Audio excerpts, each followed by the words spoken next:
the Scottish League Cup. Will they get it here though? Slattery through for Abika. He has options, a deflection, and Motherwell take the lead. In fortunate circumstances, John Abika has the goal. He scored against Helgen in Motherwell's cup opener.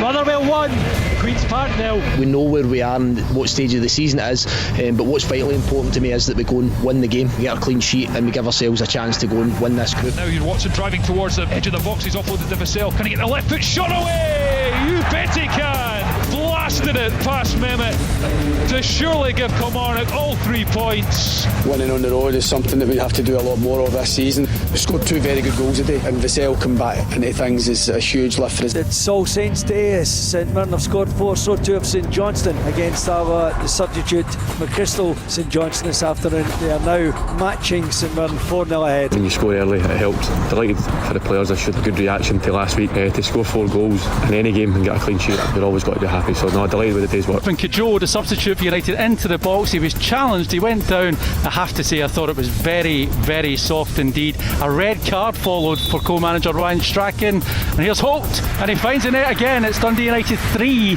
Peterhead 0. It was important that we put a stop to the losing streak today. The performance was very good, it was very professional from start to finish. Delighted to get the clean sheet. Group E, Airdrieonians 1, Dundee 0. The Premiership side beaten by a late Rhys McCabe goal. The player manager taking maximum points. Another goal for St Mirren, another goal for new signing Stav Nachmani, who's only been on the pitch about 10 minutes. What a start to his St Mirren career. Yeah, look, it could have been a lot more goals. Stav Nachmani showed people how to finish today. 2 chances, 2 goals. We go into another game on Tuesday night, which means another opportunity to build again. Yes, things getting interesting in the Viaplay Cup. Good evening and welcome to Sportside with me, Jane Lewis. Craig Levine and Rory Loy with us for commentary match here this evening at the Falkirk Stadium as Falkirk face Dundee United. We'll get round the other ties that we have reporters at tonight, and of course we'll keep you updated with all of tonight's League Cup matches. We'll also keep you up to date with a certain match in Europe this evening which will be of interest to Rangers. And on the day that hundreds turned out for Craig Brown's memorial service, we'll hear from some of those who attended and paid tribute to the former Scotland manager. Let's start with proceedings here at Falkirk though. The League One side, Rory Loy, going really well in the Cup so far. 1 win, 1 draw, which of course they took the bonus point from. Sitting second in Group B on 5 points, just a point behind the group leaders Partick Thistle. They'll fancy their chances, won't they, tonight, and of qualifying?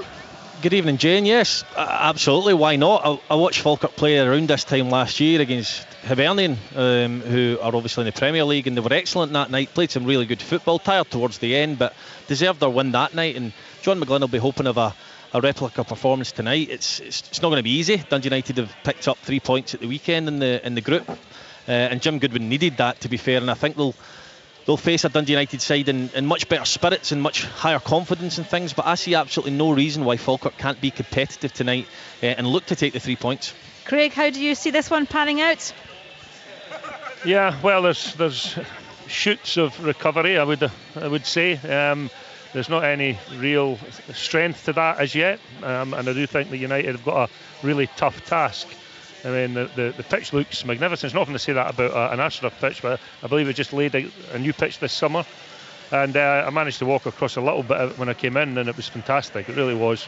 I've not been the biggest fan of Astroturf pitches, but it's certainly every year they're getting better. So, and what it does normally ensure is a decent game of football. And I know that Falkirk and Dundee United have got the players who want to play football. So I'm really looking forward to the match, Jane, and I've still got a little bit of worry about Dundee United, whether they're back on track yet, but we'll find out tonight. Yeah, we certainly will. Both sets of players are warming out on the pitch that Craig Levine talked about. They've been watering it as well, so hopefully it'll be nice and slick for this evening. Obviously, Rory, a lot's been said about Dundee United, and Craig mentioned it there as well, that they did bounce back against Peterhead after that terrible start in the League Cup campaign, I guess following on from their terrible end to the season as well. Qualification isn't going to happen, but how important is it that they do get that win this evening and they carry on that momentum, the slow momentum that they're starting to build?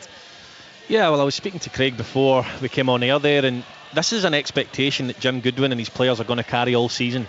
The Championship is an extremely difficult league. So is coming here to Falkirk tonight of League One, and he's going to have to balance, the reality of the difficulty of the league against the expectation that they've to win every single game. You look at the league with Dunfermline, Partick Thistle, Inverness, Raith Rovers, United in it. That's a tough league, especially these away fixtures, these away games. It's not easy. And on paper, I'm not even convinced that you could look at Dundee United's squad and say they're outright favourites to win the league. However, they will be outright favourites to win the league because they're Dundee United. And that's something that Jim Goodwin and his players are going to have to handle throughout the season. And tonight would be a good way to start if they could win the match.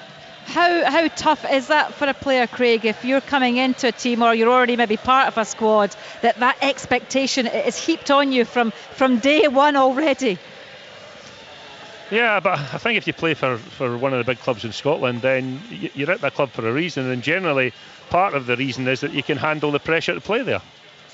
So what I do notice just sitting here, and I haven't got the team lines in front of me, but there's a hell of a lot of young kids in that Dundee United lineup there. So I don't know if they're starting, obviously, but they look to be quite I thought it was the under-18 team I was watching here. Yeah, they've actually made, we'll get full team news from our commentator Thomas Duncan later on in the programme, but they've made 4 changes from Saturday. There's 8 graduates involved in the squad, so I mean that tells you that maybe youth is going to be the way forward. Interestingly enough, Watts and Fotheringham lead the line. There's no Louis Moult. We'll find out whether he's injured. You assume that there is some kind of problem there, because obviously they brought him in as a kind of big signing, and of course he got off the mark at the weekend. Well, we talked about this as well, Rory and I. You've been doing a lot of talking, you two. It's fantastic. I think that the fact that they can't qualify, and there's a fitness doubt about Louis Moult, so I think it makes sense if he's played the full match, or even the vast majority of the game at the weekend, that they don't put him out for another 90 tonight if he's not 100%, because what you do risk then, Jane, of course, is a serious injury. So I think and maybe on this Astro as well. Maybe that's an issue. Perhaps, but we'll just have to wait and see how United got on tonight. I think for them, it's really just about building confidence tonight. Obviously, as I said, they can't qualify. Putting on a really good performance and beating Falkirk is a tall order for them, because they haven't settled.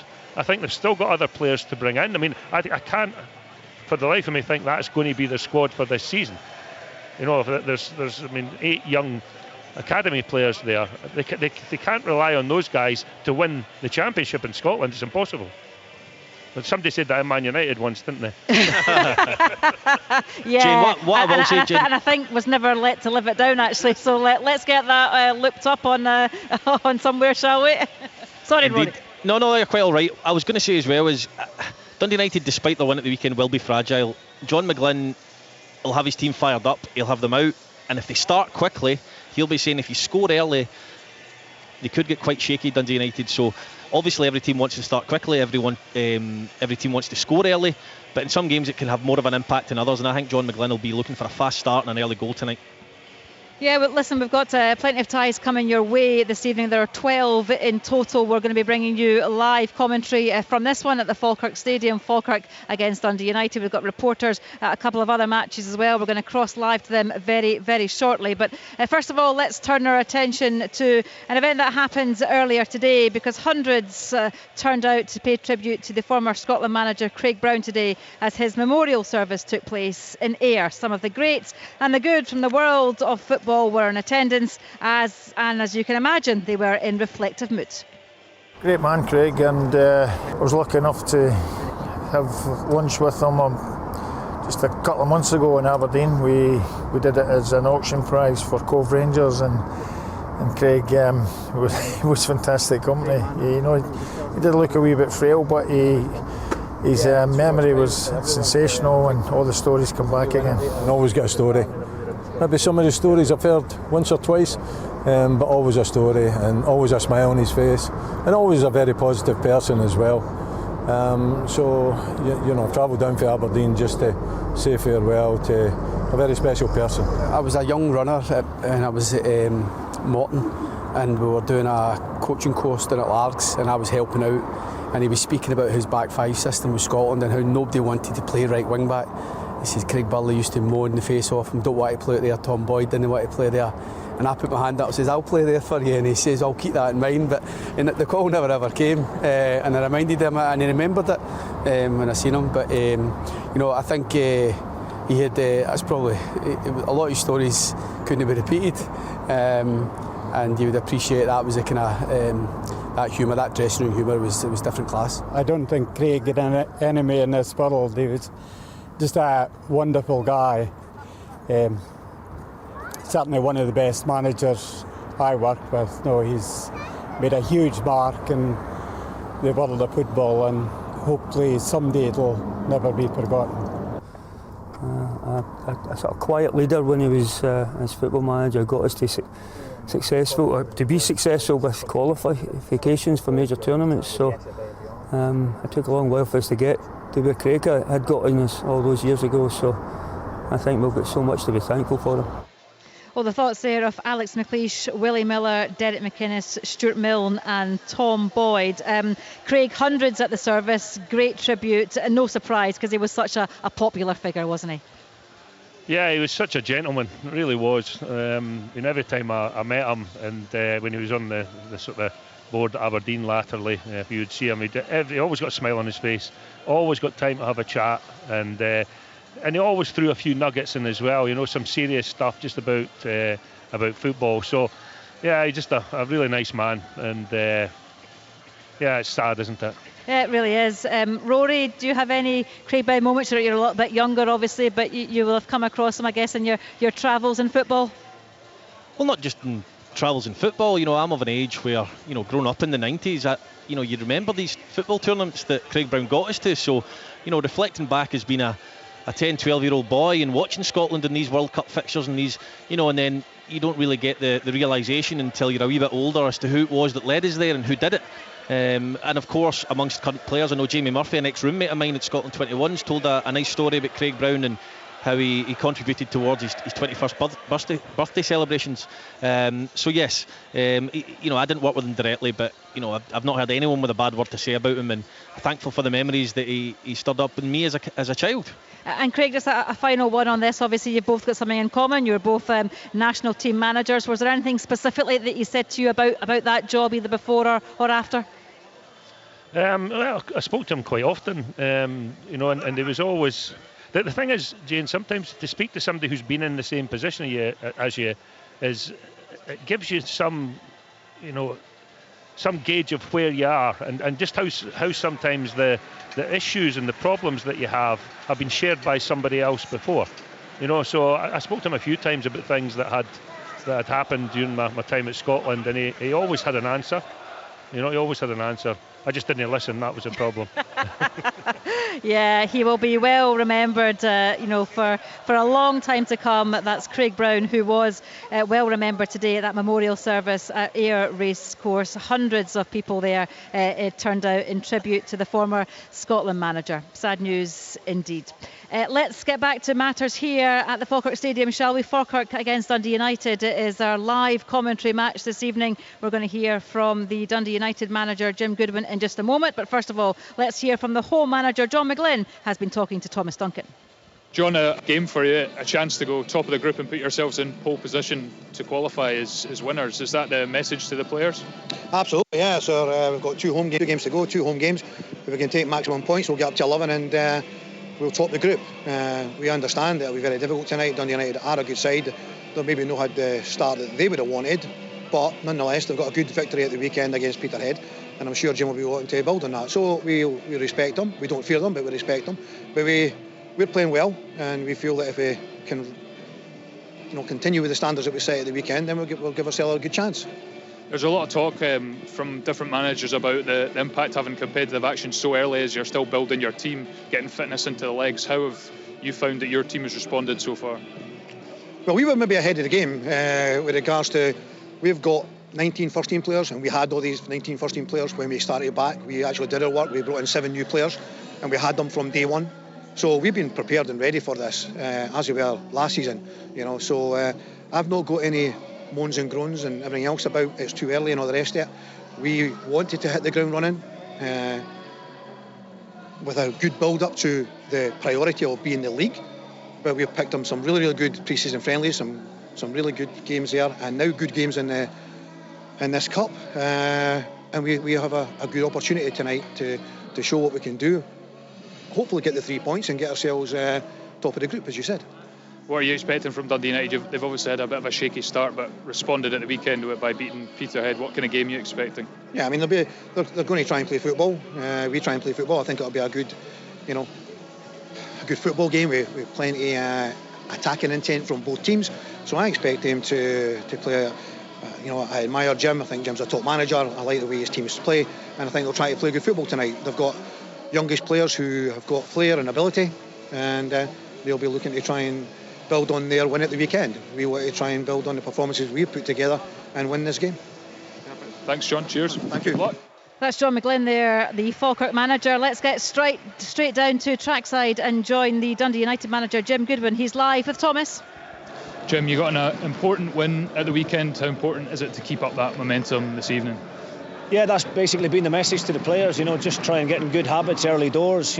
Get used to keeping clean sheets, being clinical in front of goal, and get that bit of confidence and that bit of momentum that we need this early stage of the season. There's no Louis Moult in the squad tonight. He obviously got a goal at the weekend. Is that a precaution? Has he picked up an injury? What's the situation? No, very much a precaution. Louis is fully fit. It's just he's played a lot of football in the last week, and we're just trying to protect him as best we can. Tonight with the surface and everything, it's not ideal, so we felt it was the right decision. A few reports that you're interested in signing Declan Gallagher, someone you've worked with before. Is that on the cards? What can you tell us about that one? Well, we're certainly interested in trying to strengthen the back line. It's something I spoke about publicly. I think we're very well covered in most areas of the pitch. We've got 2 players for pretty much every position, but that right-sided centre-half position at the moment, we've only got young Ollie Denham in, so it is certainly an area that we're looking to, and we will hope to have some positive news on that in the next 24 hours. And what are you expecting from Falkirk tonight? John McGlynn said they always like to pass the ball, play football. Yeah, I've got a lot of time for John McGlynn as a manager. I love the way he sets his teams up. I've watched Falkirk on numerous occasions. This place is not too far away from where I live, so anytime I can get over here for an evening game, I've done that in the past. And his team do try and play out from the back, very similar to ourselves, try and play possession-based football. So hopefully it will make for an entertaining game of football, but it's going to be very difficult. I expect Falkirk to be a very tough nut to crack tonight. I think they'll be in a similar position to ourselves in their own league this season. I think they'll be everybody's favourites to go and win League One next season. They were very unlucky in the playoffs, obviously, at the tail end of last season. So they'll no doubt look forward to the challenge of facing a team in the league above. But from our own point of view, it's just about trying to build on the progress that we made at the weekend. Not necessarily the result, but the overall performance I thought was very, very good. So hopefully a bit more of the same tonight will help us get a positive result. Thanks, Jim. All the best. Okay, thank you. Cheers, Thomas. That's Jim Goodwin there with our reporter Thomas Duncan. Yeah, they beat Spartans, didn't they, in the opening game, and then they drew with Partick Thistle 2 each, but of course they won on penalties. And we heard there from John McGlynn, the Falkirk manager, talking about they've got 2 home games, and the message seems to be, Rory, make the most of it, go and try and win this group. Yeah, I mean, why not? They're in a position to do so, so you wouldn't expect them to think any other way. Managers don't always come out and say it, but he's been able to do it. But looking at the bigger picture for Falkirk, I look back, I try and keep across as much as I can across all clubs in Scotland, but Falkirk I'll always look at with a little bit more detail, and I think it's a huge season for them. I've said this for the last 2-3 years, as everybody connected with Falkirk, they have to go back up again. But you look at last season, big moments, they do a lot of the good groundwork and get themselves in good positions, but 2 points from 12 against Dunfermline last season ultimately led to Dunfermline being champions. They lost 3-0 in the Cup to Inverness, a game which they should have been far more competitive in. They lost, Jim Goodwin says they were unlucky in the playoffs. They weren't. They were heavily defeated. They were well and truly beaten, weren't they? Yes, they were indeed. They slid to 5th the season before last. Towards the tail end of the seasons, they need to deal with pressure moments better. Falkirk, and that's been proven over the last couple of years. And like I said, I've no doubt they'll be there or thereabouts come the end of the season. But they'll be looking to use these last 2 games to really build going into the first opening league fixture of the season. It was interesting hearing from Jim Goodwin talking about Louis Moult. I think you nailed it, Craig Levine. You said it was just a precaution, and maybe the pitch as well comes into play as well. But it is going to be interesting to see how those players respond, and also interesting to hear him say that they want to try and strengthen the back as well. Declan Gallagher, a player who you would imagine would do more than a decent job here at Dundee United. Yeah, I think they need somebody like Declan. I mean, you know, in this championship season, United are going to have to be tough. They're going to have to be. You're going to have to have fighters in their team, and I know he's brought Grimshaw in, which I think will help on that front. But they're going to have to be men. They're going to have to stand up and be counted. They're going to have to go to the away venues and scrape a 1-0 victory on a regular basis, because everybody will be desperate to try and beat them. So, and that just comes with the pressure of being favourites. Yes, indeed. We've got reporters at McDermott Park for St Johnstone against Ayr this evening. We also have a reporter at Central Park, Cowdenbeath, Craig Levine's old team, against St Mirren. Of course, St Mirren looking to make it back-to-back wins in the League Cup after bouncing back from that disappointing start from their point of view. Matthew Reid can now bring us the team news from Central Park. Evening, Matthew. Evening, Jane. Yes, good evening, everyone. And I'm here for what is going to be a crucial game in deciding St Mirren's fate in the League Cup this season. As of course, having lost the first game to Montrose, it all would have felt a bit like deja vu for the Buddies fans. They of course don't need reminding that their team crashed out of the competition at this stage last season. And manager Stephen Robinson said following that defeat that his side would need to win all 3 of their remaining group games to progress. They managed part 1 of that objective on Saturday, dismantling Arbroath 4-0, and tonight is potentially part 2 of that. However, they come up against the Cowdenbeath side, who themselves have been no mugs, picking up a couple of impressive draws against Arbroath and Montrose on Saturday just gone. As for the teams this evening, well, Cowdenbeath make a couple of changes from that draw against Montrose. They line up with Hepburn in goal, Walker, Jordan, Hill and Rodden make up the defence. McNabb, Butterworth, MacDonald and Doherty across the midfield, with a front 2 of Kieran Chalmers and Ewan McPherson. For St Mirren, well, they make 3 changes from the team that beat Arbroath 4-0. In comes Stav Namani after his incredible debut, a double inside 7 minutes coming off the bench. He's in for Olasanya. A couple of other changes are enforced, with Mark O'Hara suspended and Greg Kilty injured. So in come Richard Taylor and Keanu Bacchus. So their 11 in full is Zach Hemmigan goal, Fraser, Dunn and Taylor, Strain, Gogic, Bakic, Boyd Muntz, Tanzer, with a front 2 of Mikael Mandrin and Stav Namani. The referee tonight is Ross Hardy, Jane. Thank you very much indeed, Matthew. Matthew will be bringing us all the updates from Central Park this evening as Cowdenbeath take on St Mirren. And we'll also hear from him at half-time and full-time as well. And we'll get all the reaction to that match at full-time from both managers as well. As I say, we're also at St Johnstone against Ayr United. We'll hopefully bring you some team news from that one a little bit later on in the programme. But we can hear from both of the managers involved in that one. Let's hear from the St Johnstone boss. First of all, Stephen McLean has been talking to Kennedy Nitsan. Well, Stephen, it seems strange to talk about a run of big home games, but this is the start of a big run of 3 home games for you, isn't it? And this group, the way it's panned out, is anyone's at the top. Yeah, definitely. It's good to be back at home. It's we want to rectify. Our home form last season wasn't good enough, albeit the last few games that I took over, it was good. So we want to maintain that and kick on from it. So it's important that we start off well tonight, and we're expecting a tough game, but one we're really looking forward to, and one that we know we have to win if we want to progress in the group. Yeah, that's it. Pretty much 2 wins and you're there. Would that be right? Yeah, that's right. It's bang on. It's win 2 games, we qualify. So that's what we set out after the first game.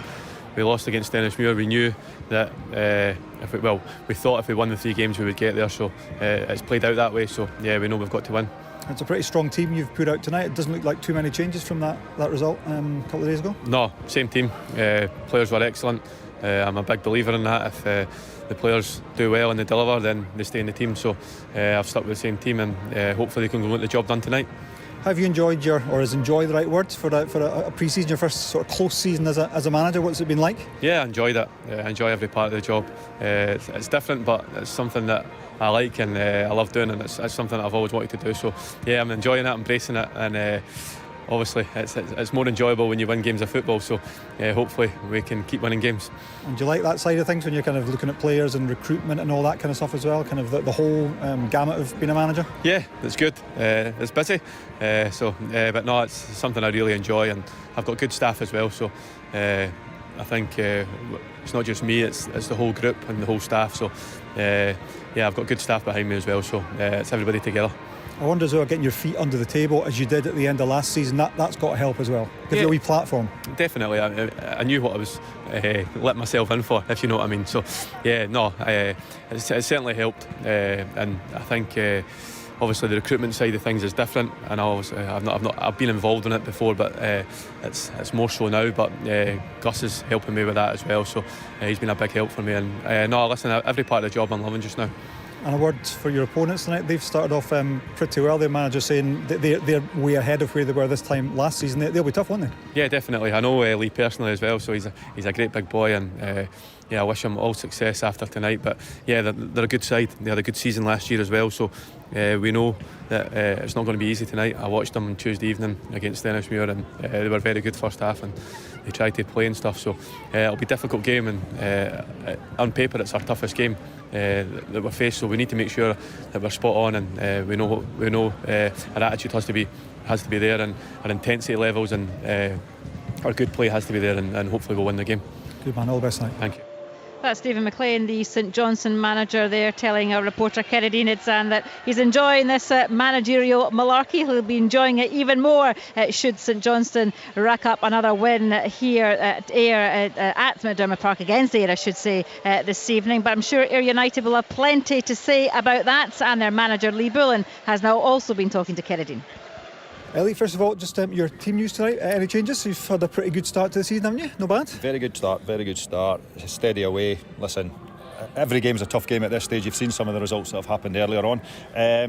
Same team that started, only one change. Paddy Renning will drop to the bench and Finn Ekrapont will start. Paddy had a blister the other day and he's missed a couple of days training, and I've got to have a look at Finn, so that's the only change. Goalkeeper Charlie Albinson will come back in for Robbie Much. But it's the same starting 11 other than that. So interesting group, this one as well. Pretty much anyone's at the top. No, well, absolutely. Now, ultimately, we're looking at it as if we can get a draw or even a win here, then that should possibly get there, because Stirling play St Johnstone last game. They're the other two teams that are probably in the mix. Ultimately, even if the result goes against us tonight, against Alloa, with St Johnstone and Stirling playing each other, we've still got a big opportunity to go through. But ultimately, we'd love to take care of business tonight with all full respect to the opposition we're up against. Yeah, absolutely. Opposition from a division above, but we saw from what you guys did last season, you don't fear anyone. No, we're not going to fear them. We will respect them. We won't fear them. We'll have a go. We had them in this cup last year and they beat us 1-0. We gave a good account of ourselves. We made a lot more changes. But I think this stage, this season, we're slightly ahead of where we were last season. So, hey, let's go out. Let's have an enjoyable game. I know they had a tough time at Stenhousemuir, but I watched the game. They basically did everything but score. But they certainly got themselves back on track against Alloa, didn't they? They did indeed. We've seen, as you allude to there, some strange results. Well, maybe they're not strange actually. This stage of the season, but we've seen some results where the so-called smaller teams have toppled the bigger guys. It can happen to anyone. Yeah, I think this cup's really difficult for that stage. I think every club is still bidding in or trying to fill out their squads and everything. So majority of squads will be short of where they want to be come the start of the season in a couple of weeks. So these results are not surprising really. So again, it'll be nice for us to try and close it. What would be on paper a little bit of an upset tonight. Absolutely, and as you're alluding to there, a positive, quite encouraging start to the season for you guys. You're saying you're ahead of where you were? Well, compared to last year, I would think we're probably ahead of where we were in relation to the recruitment side of things and bodies in the building and getting mileage under our belts and everything like that. I think we had a few late signings last year that we were playing a little bit of catch up with. So, listen, whatever happens tonight, I think we're quite happy with where the club's at, where the squad's at, but we still need maybe another one or two additions as well. Good man, catch you later. Thank you. Excellent, top man. Good man. Brilliant.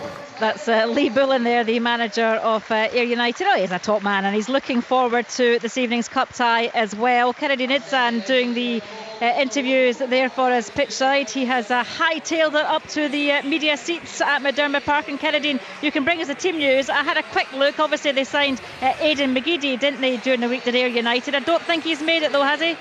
He has not. The new technical manager, Aidan McGeady, I'm looking at him there. I thought I might get a wee sneaky word with him, but he's not doing anything just now. I'll try again post-match, but that is a fascinating signing for Ayr United. Not quite fit enough to play this evening. He's got that dual role of player and technical manager. He's also doing his studies, isn't he? He's a smart guy, Aidan McGeady. Fascinated to see how that pans out for him and for Ayr United. As I say, God loves a try, so I will try and get a wee word with him later later on. I thought was on a wee promise there pre-match. Didn't quite happen. We'll see what happens post-match. He's warming up with the team, but he's not in the squad. He spoke to us on Sports Sound on Sunday, so don't go too hard on him. Oh, well, that's fine. That's fine. It's an interesting signing, though, isn't it, Jane? As well as the signing of Jamie Murphy as well, who off mic, the manager Lee Bullen was purring about the acquisition of the former Rangers man. So interesting to see how he plays tonight. It is a near enough unchanged team for Ayr United. Murphy is in there in the midfield. McAllister comes in at the back. They've changed goalkeeper as well with Charlie Albinson starting. So Ayr United have Albinson in goal, McAllister, McGinty, Stanger, Hewitt, Murdoch, Dempsey, Murphy, McKenzie, Amarty and Bryden. And Steve McLean was in pretty good form there as well, wasn't he, saying he's actually enjoying pre-season, although he's into his season just now, but the new experience for him as a manager in his own right of the pre-season, the close season, signings, recruitment, all that kind of stuff, getting his teeth into that, as well as trying to make sure, of course, that St Johnstone go into the latter stages of this League Cup competition. He knows that 2 wins will do the business for them, and he was quite happy with a 4-0 win over Alloa a few days ago. So the same 11 starts: Meetoff, Gallagher, Considine, Gordon, Wright, McGowan, Kushinavi, Carey, Valentine, May and Jeffcott. This should be pretty good tonight. Fans are making their way in. Looks like a decent wee crowd as well here in Perth. And we've got Lee Bullen, who's saying they've got a real shout for the championship this season, which he thinks is going to be a much tougher league than last year, with Dundee United coming down and likes of Dunfermline and Airdrie coming up. And as for St Johnstone, well, Stephen McLean, his first full season in charge, he did well in his stint when he first came in. He'll want to continue that momentum with 3 home games on the bounce, starting this evening with Ayr United. Kerry, thank you very much indeed. Kerry will also keep us updated on that match at McDermott Park, St Johnstone against Ayr United. Rory, how are you seeing that one going? Obviously St Johnstone getting back to winning ways at the weekend. Ayr, though, a win and a draw so far in this cup competition. Could an upset be on the cards? Yeah, I mean, it would be an upset as Lee Bullen puts it on paper, but I don't think it would be... It would be a massive upset in terms of the time of the season when you look at the teams that are maybe being put out and things like that. But, you know, I know Stephen McLean, and I know how much he hates losing, as nearly everyone does in this sport, to be fair. But he'll be leaving no stone unturned in terms of trying to progress to the next round. And as for Lee Bullen, he seems pretty confident. He seems in a good mood. He seems to be very happy with where the team are at. Some very good signings, you must say. You know, Aidan McGeady and Jamie Murphy, both technically brilliant footballers. Whether they've got a lot of juice left in the legs, time will tell, but they've got the potential to really impact the league for Lee Bullen. Yeah, absolutely. Yeah, some really interesting signings indeed. Jamie Murphy starting for Ayr United this evening. Aidan McGeady doesn't quite make the bench, but hopefully we'll see him in action in that dual role as player, technical director as well as the season progresses. Cowdenbeath, your old team, Craig, also in action this evening against St Mirren. St Mirren, of course, they need to be winning this one, don't they? Do you see the Lowland League side causing St Mirren many problems? They looked pretty good at the weekend, didn't they, St Mirren? Yeah, and I think everybody would expect St Mirren to win this game fairly comfortably, but I mean, Central Park's not an easy place to visit, and most definitely not. And you know, just depending on the weather, it sometimes can get extremely difficult.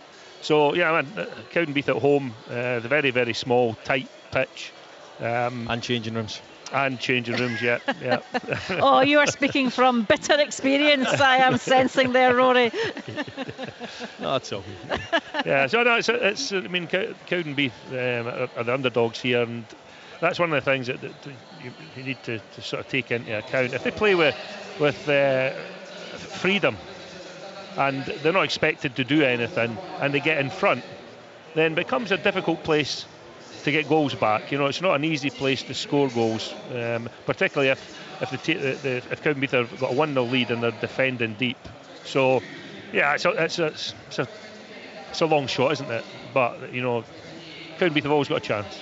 Yeah, they've always got a chance. The St Mirren manager, though, Stephen Robinson, will be hoping that they have no chance at all. He'll be hoping that his team can go on and win there this evening at Central Park. Let's hear from Stephen Robinson, shall we? He's been talking to Matthew Reid.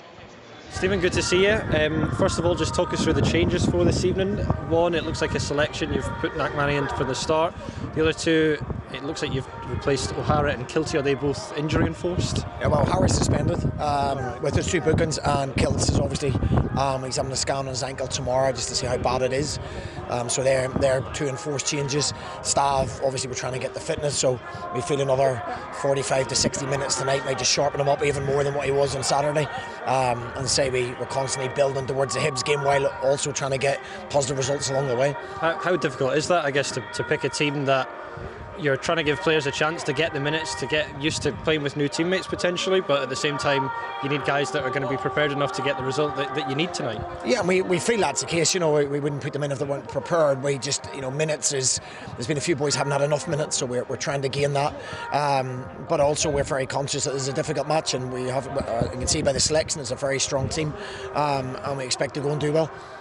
In terms of the setup of the game this evening, is it fair to say that for your side it's maybe a little bit of a rarity that you're expected to dominate a game? Like maybe in the Premiership most games tend to be fairly even for your side, except when you play maybe the Old Firm, obviously they'll dominate the game, but tonight is it maybe a different challenge for your team, one that they wouldn't normally face? Yeah, certainly it's we'll have a lot more possession of the ball than we usually do. I think you're correct in saying it's up to us to force the game. Obviously, it'll be Cowdenbeath aren't expected to get anything, so the pressure's on us, and we have to deal with that. We have to play our normal way. We have to deliver a lot of balls into the box and test them, and simply not do anything different than we usually do. And in terms of that, it is very much, I think you'd said actually when you'd lost the opening game to Montrose that you needed 3 wins from 3, so we know what you want result-wise, but performance-wise, are you looking for more of the same from Saturday? Yeah, Saturday's was good. There's lots of positives, a lot of chances created, very solid at the back, so we're looking to build on that. We're looking for players that are gaining more momentum and more understanding of each other and the system, and hoping to be better again tonight, at a difficult venue. And just finally, in terms of any more new incomings, is there anything in the pipeline? Is there anything imminent that you can tell us about? Or nothing I can tell you about. Obviously, lots of speculation, a lot of rubbish, and some of it half true, some of it not. So, plenty of things ongoing at the moment. It could be a busy 48 hours, but we're always looking, and you never finish with your business. Very good. Good luck tonight. Cheers. Thank you. That's the St Mirren manager Stephen Robinson there at Central Park. Seemed a tad windy there, doesn't it, which Craig Levein touched upon earlier. Now there's one match in Europe that we are keeping more than half an eye on this evening. It's the Champions League second qualifying round in Geneva between Servette and Genk. I can tell you that match kicked off at 7:30, so they've played 12 minutes or so. It is currently 0-0. The reason that we are of course interested in it is because Rangers are watching this one with interest. That they will play the winners of that tie. Of course, it's over 2 legs. The first leg this evening, the second leg is next Wednesday. Rangers will face either Servette or Genk in the third qualifying round of the Champions League early next month. Again, over 2 legs. They'll be hoping to make it through to past that round, and then of course past the playoff as well into the group stages as they did last season. So still 0-0 between Servette of Switzerland and Genk of Belgium. We'll keep you updated on that one. We're also going to be bringing you live commentary of this one here between Falkirk and Dundee United, as things are getting a little bit interesting in the Viaplay Cup. Just a couple of games left for the vast majority of teams, but some teams only have the 1 game left. As you heard, we're also at Cowdenbeath against St Mirren as well. We'll bring you any updates of any scoreline in that one, and of course it's St Johnstone against Ayr at McDermott Park too, and we'll bring you all the action from that one too. Craig Levein and Rory Loy standing by alongside Thomas Duncan to bring us a commentary. We're patiently waiting for the teams to come out, but just Craig, a quick word on you in this one. How do you see it panning out? What's your pre-match prediction? Good question. I thought so. Yeah, I'd like to see United just sort of strengthen that feeling that they're maybe just getting back on track. That would be my hope for Dundee United. I think Falkirk are probably more complete, and John is probably more complete in where he wants to be with his squad than Jim is, so that's dangerous. Yeah. If Falkirk play at their absolute best tonight, it'll be a really difficult match for Dundee United. And Rory, a quick one from you. Your old team, can they do it? Yeah, I think they can. I think the fact that they've got the incentive of qualification may prove the tipping point in terms of the result, and I fancy Falkirk to nick it by a goal. Okay, well, we'll see if those predictions come true or not. Both teams are out onto the pitch, so high time we crossed live over to our match commentator for this one. Of course, Craig Levein and Rory Loy, we've already heard from them in this hour, but let's also hear from Thomas Duncan, who can bring us through the first half. Thanks, Jane. Good evening, everyone. Well, Dundee United qualification may be beyond them, but this game still holds plenty of significance if they want to carry positive momentum into the new championship season, which starts a week on Saturday. Falkirk, though, very much still in the mix to reach the last 16 of this competition. If they win here, they'll go top of the group with a home tie on Saturday against Peterhead to come, with it in their own hands then to clinch top spot. Remember, the 8 group winners and the 3 best runners-up go through to the last 16 to join Celtic, Rangers, Aberdeen, Hearts and Hibs. And Falkirk very much in the driving seat, just nestled in behind Partick Thistle in Group B. Thistle played 3 games with 6 points on the board. Falkirk with 5 from 2 and the chance to make it 8 this evening. And they'll kick us off, the home side, shooting from right to left as we sit in the main stand there. Traditional colours, red sleeves with a dark blue top, white and red shorts and socks, and United in their usual tangerine and black home kit as well here at the Falkirk Stadium. And there was a nice round of applause, good atmosphere at the start of this game as well, because Falkirk have named a stand, the legend stand, just away to our left here, after a collection of legends voted for by the fans with their names and faces up. And Falkirk get this underway, and it's at the back with Donaldson, who's getting a few boos as a former Dundee United player, of course. Moves it out to the left hand side. McCann, who's one of 2 changes to the Falkirk team made from the draw with Partick Thistle at the weekend. He came on after just 7 minutes at Firhill because Sean Mackey, the former Hibs full-back, was injured, and he's still injured, so McCann's come in, as has Lawal in midfield, because Brad Spencer was sent off against Thistle as well. 4 changes for United: Grimshaw, Mockery, Moult and Middleton out. Freeman, Sibbald, Cujo and Fotheringham come into the side. And Falkirk with the ball in the early stages, and it's fairly low tempo, Craig Levein. Yeah, it just started to be feeling each other out. Nobody's playing any long balls so far, and I think that's the way both teams might play, the short, sharp passing and try and play through their opposition. Lang comes up from centre half, surges up to just about halfway, and he's prodded it in behind for Callum Morrison on the left hand side. He's crossed it into the 6-yard box. It's cleared by Kevin Holt, but only as far as the edge of the box. There's Lawal, the midfielder, hooked out by United, but it's still bobbling about on the edge of their box. Morrison, left hand side again, left-footed cross to the back stick, looking for Agiman, but it's too heavy and it'll go out for a throw in on the far side. That's one thing about Callum Morrison. I mean, whenever it gets in the wide area, you know the ball's coming in the box, and for strikers that's good to know. Yeah, Callum Morrison, a former Hearts player, of course, now at Falkirk. 15 goals, 10 assists last season, key player for them in attack.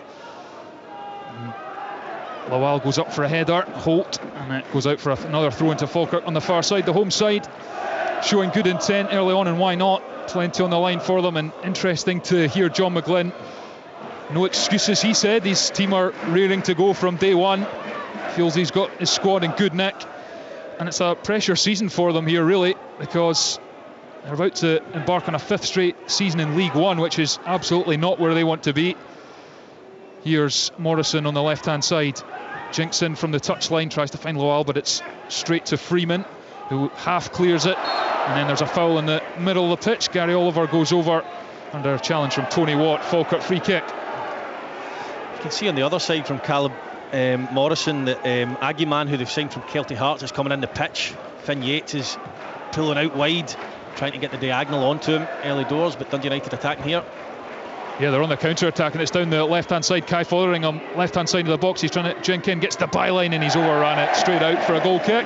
But that's what Kai Fotheringham brings you. We saw him, Craig, against Partick Thistle in the second game, and he often likes to just drive at the fullback. Yeah, it's quite refreshing, actually. You know, a wee bit like Callum Morrison in the Falkirk side. You know, when he gets the ball, you know he's going to attack. He's not one of these wide players who just continually turns out and plays safe. So that's, you're going to get excitement, that's for sure. Sam Long Sam Long, the Falkirk goalkeeper, and he's tried to pass that out, just dink it to the right-hand touchline where Yates was waiting, but he's overhit it and it's out for a throw into United, who will try and squeeze Falkirk into their own half. Meekison gives it back to McMahon on the left-hand side. He's put it infield for Tony Watt, 25 yards from goal, but he's dispossessed, and Falkirk turn over the ball here. And it's McCann, the left back, midway through his own half, squares it across to Cole Donaldson, who has time to take a couple of touches and roll it to Lawal. His brother Bosun plays for Celtic, highly rated among the B team there at Lennoxtown.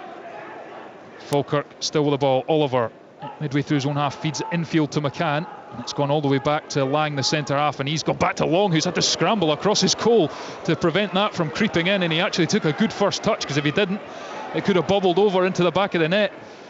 Here come Falkirk, looking to get in behind with Aguiman, and Ross Graham isn't convincing as he looks to deal with the ball, but he does eventually get it under control and chips it up towards Tony Watt inside the Falkirk half, loses out to Lang, and then Donaldson nods it back to the goalkeeper. Yeah, in fairness to Graham there, I think it held up on the turf. I don't think he was expecting it to do that, but he managed to get it away. But one of the first things you're taught as a young lad, if you're doing a pass back, you don't play it within the width of the posts, and Falkirk nearly fell foul of that there. But Craig mentioned earlier feeling each other out in terms of the teams.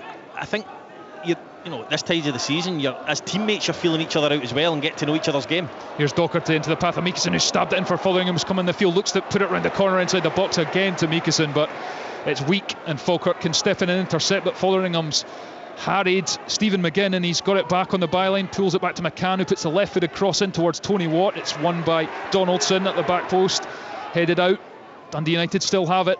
Here comes Freeman, low cross, cut out, and now Cujo picks up the scraps and tries to drive inside the box, and in fact he's fouled the Falkirk player, and it's going to be a Falkirk free kick, and they'll be able to exit. I just wonder, there's been a couple of players slipped already on the surface, and when these AstroTurfs are brand new, sometimes that can happen. It's happened 2 or 3 times already. There was a lot of water went on the surface before the match, and we did get a splash of rain as well, so plenty of moisture in it as well. Graham wins the header for United in the middle of the fence, and back to Freeman, who again just lofts it up towards halfway, but Stephen McGinn read it, cut it out. Now Aguiman, who's come all the way in from the right hand side, passes it back to McCann in the left back position, and Dundee United just force Falkirk back to Long, the former Scotland under-21 goalkeeper, signed on loan from Lincoln City for Falkirk, and it's forward towards Lawal, who loses out. There's battling for the scraps. McGinn gets a foot in, it's bobbling around, and then Fotheringham's come away with it. He's in Falkirk territory. He's going to try and take on Donaldson. He's going to go past him, but Donaldson sticks to his task really well, the centre half, just uses the shoulder, uses the strength, gets a foot in and comes away with it, and is able to just offload position. 0-0. 7 minutes played here at the Falkirk Stadium in this League Cup group match. Falkirk coming forward, it's played down the left hand side for Lawal. He's up to in line with the edge of the box. He's trying to take on Ross Graham, goes for the left-footed cross. Graham stands strong and it goes behind for a corner, but good football from Falkirk. Yeah, it is. They're getting a lot of success in the wider areas. They're taking a bit of a risk at times. Any counter-attack from Dundee United is because the fullbacks of Falkirk are so high up the pitch. However, they are looking good in the wider areas, Falkirk, in the first corner of the match. Yeah, good opportunity to put the ball into the box. Gary Oliver's wandered across. He's got the ball in his hands. He's going to plonk this in the quadrant, and he's rolling his socks up, getting ready to take this. Falkirk with a few bodies in the box. The centre half, McGinn's in there as well. They go short to Morrison, gives it back to Oliver, who's got space to put the right-footed cross in towards the back post. Kevin Holt gets a thigh on it, and it trundles out towards the far side, and picked up by Meekison, looks to come in field, but Lawal is midfield opposite number is tough and battles and gets a foot in, and Falkirk have won a throw in on the far side. Throw in, Aguiman out on the right hand touchline for Falkirk. He's allowed to turn and he's moving in towards goal, and then he passes it across the width of the box to Callum Morrison, and McCann's on the overlap. He's inside the box, he's got space to cross, and he fizzed it in, and Jack Walton, the United keeper, had got both hands to it and then regathered at the second attempt. I think Walton guessed a little bit there. He was starting to move out of his goal area, and if that ball had been closer to the post, I think he would have scored. He just hammered it, McCann, smashed it across goal, but again the fullbacks getting in on the overlap, and was totally free to try and pick out a man, but the goalkeeper, Walton, did his job. I think as well, Aguiman gets far too much respect there in terms of being able to come in the pitch and then pick out a square pass right across the width of the 18-yard box to the winger, and that allows the fullback to run beyond him. So Dundee United maybe need to react a little bit quicker and get to the ball.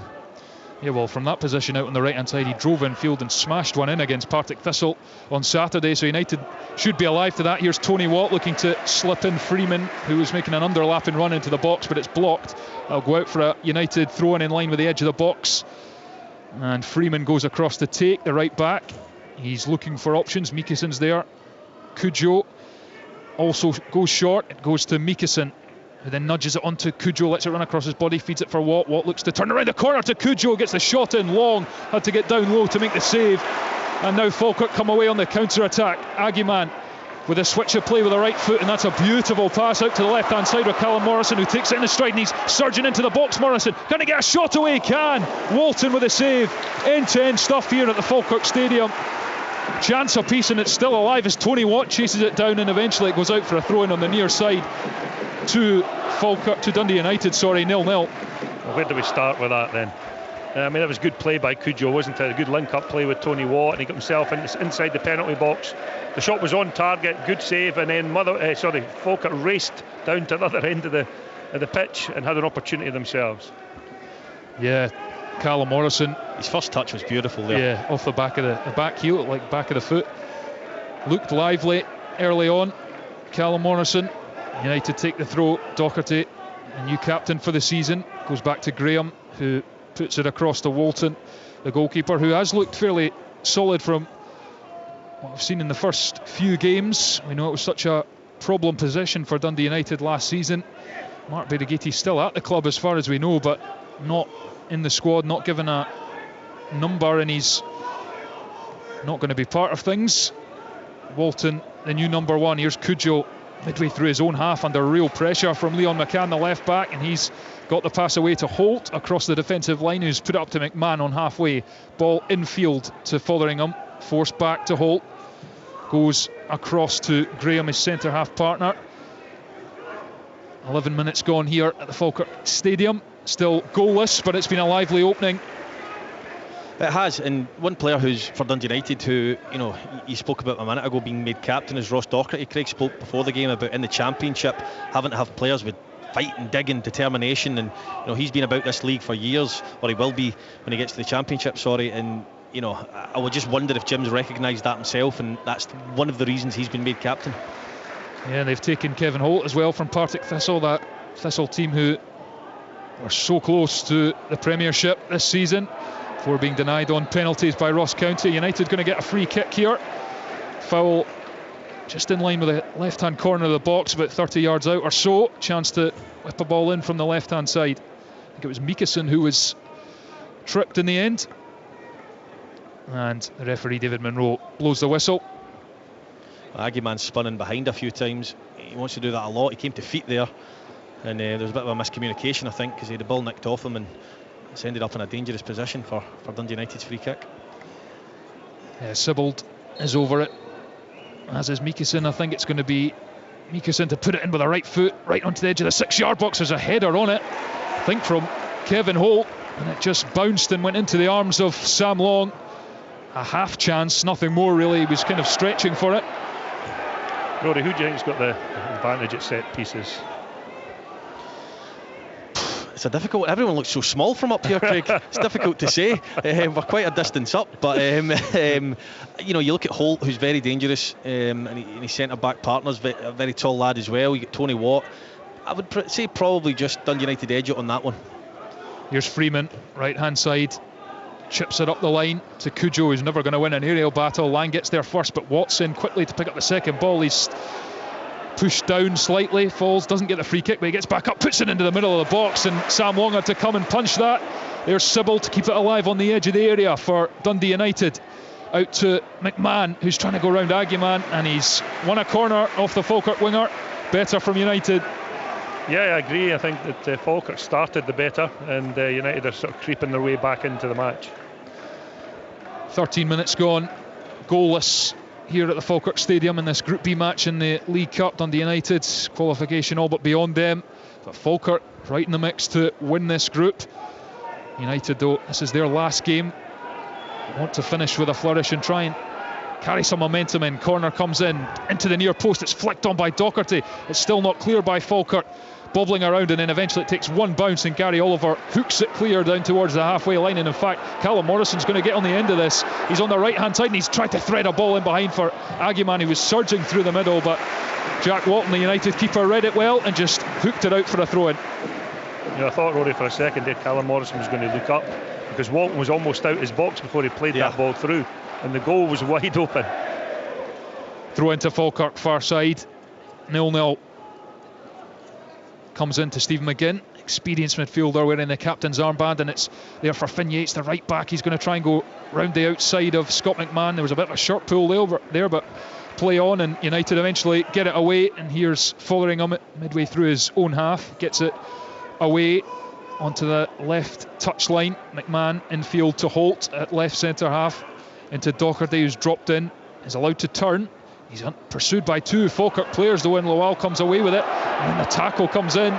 United turnover possession, spread out to Freeman, who touches it onto Cujo, right hand side of the pitch. Cujo midway through the Falkirk half, checks back in on the left foot, squares it across to Docherty, who's free, bang in the middle of the pitch, 35 yards out. Puts it back to Cujo, who's right on the edge of the box, and he's tried to put it in behind for Freeman. Freeman will get there, he'll dink it to the back post. It's too high for Ross Docherty, who was waiting. Out to McMahon on the left hand side. Docherty looks to receive the pass, he hits the deck, McMahon gets it back, that's kept in, and it's towards Cujo, gets the header, and he's let that just run right across his forehead, and it's dribbled out for a goal kick. What a chance that was. Yeah, it was a big chance. I actually thought the ball had gone out of play, but obviously not, according to the linesman. And it was a great ball into the box, and Cujo's arriving late. There's times where I'm looking for Tony Watt to be the one arriving onto that. As a player, I really, really like. He does a lot of good work outside the box, and you've seen that with his link up with Cujo in the previous move. But there's times where I'm thinking, just stay between the sticks and get a chance yourself, because you're berated for not scoring enough goals, but they're there for him. He's impatient. Yeah. He goes looking for it. If he doesn't touch the ball for 5 minutes or so, he'll go looking for it. And Tony's always been like that. I mean, he's got some wonderful skill, and he can score, he can finish when he gets the opportunities, but sometimes his own worst enemy. 15 minutes played, still goalless between Falkirk and Dundee United, and it's Falkirk on the attack. Aguiman, right hand side, looks to cross, he comes back inside, twists away again towards the byline, and his cross is blocked by Fotheringham, who was tracking back. Corner though to Falkirk on the far side. Warm applause from the home fans. It's a really entertaining game, both sides looking to attack, and both have had chances, and it's going to be a corner to Falkirk on the far side. A chance to whip the ball in. Stephen McGinn's up again. There's four of them lurking on the edge of the box, looking to run and surge in. In comes the ball, Lang gets a head on it, but he was away from goal, and then Docherty gets a clearing header, but it's just across the byline. It's fairly weak, and it's thudded off him, and Docherty comes away up to Fotheringham. Left hand side, he's pursued by two blue jerseys, and he has to go back the way, and it's hoofed up the pitch by Dundee United up to halfway. Sibbald, heavy touch, and now Lawal has come in. Back to McGinn inside the D, turns back, goes to Lang, the centre half, and the game just takes a slight pause as Falkirk look to try and find an opening. Into Lawal, back to Donaldson, out to the right back. It's one touch stuff from Falkirk. Gary Oliver gets it away, and it's across and back to the goalkeeper Sam Long. 0-0, 16.5 minutes played here at the Falkirk Stadium. McCann, the left back, is just inside the United half, opts to go back to Lang, and Falkirk, well, had a bonus point, crucial bonus point against Partick Thistle, 7-6 shootout win, following up that win against Spartans in their opener, something Dundee United couldn't do. Opened with defeat at Spartans, of course. Terrible result. Here come Falkirk, and that pass was looking for Lawal on the edge of the box, but it's snuffed out by United. Here's Watt, edge of the centre circle, his pass out towards Fotheringham didn't get there, and Finn Yates, the right back for Falkirk, was there to intercept, and the home side turnover possession again, 0-0. Yeah, I think part of the reason that this has been end-to-end and an enjoyable game, credit where it's due, the referees let a lot things that he could have blown up for foul-wise go for both sides, and I think he's added to the game being good as a spectacle so far. And there's a little prod forward from Donaldson, the centre half, but it was aimless really, and Graham picked up. Here's Graham for Sibbald back in the side. Adds a bit of steel, a bit of grit to that United midfield. Here he is on halfway line, forced back. Falkirk been fairly good at just forcing United to go backwards at times, but Docherty gets turned here and he's put a left-footed pass forward looking for Fotheringham, but it was asking a lot of the young winger, and it goes out for a throw into Falkirk.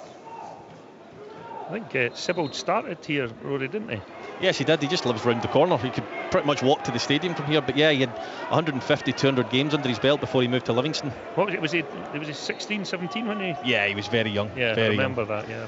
Yeah, played over 200 games in the Championship for Falkirk. He's very experienced now. Yeah, it didn't quite work out for him at Livingston. They had a very strong midfield at the time and played only 3 in the midfield, but he's flourished since coming to Dundee United. Shot comes in, edge of the box, and it just drifts wide of the post.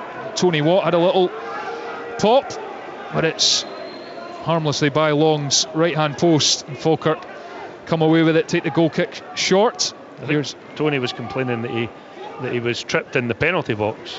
I didn't see it, but neither did the referee. No, David Munro did not give a penalty.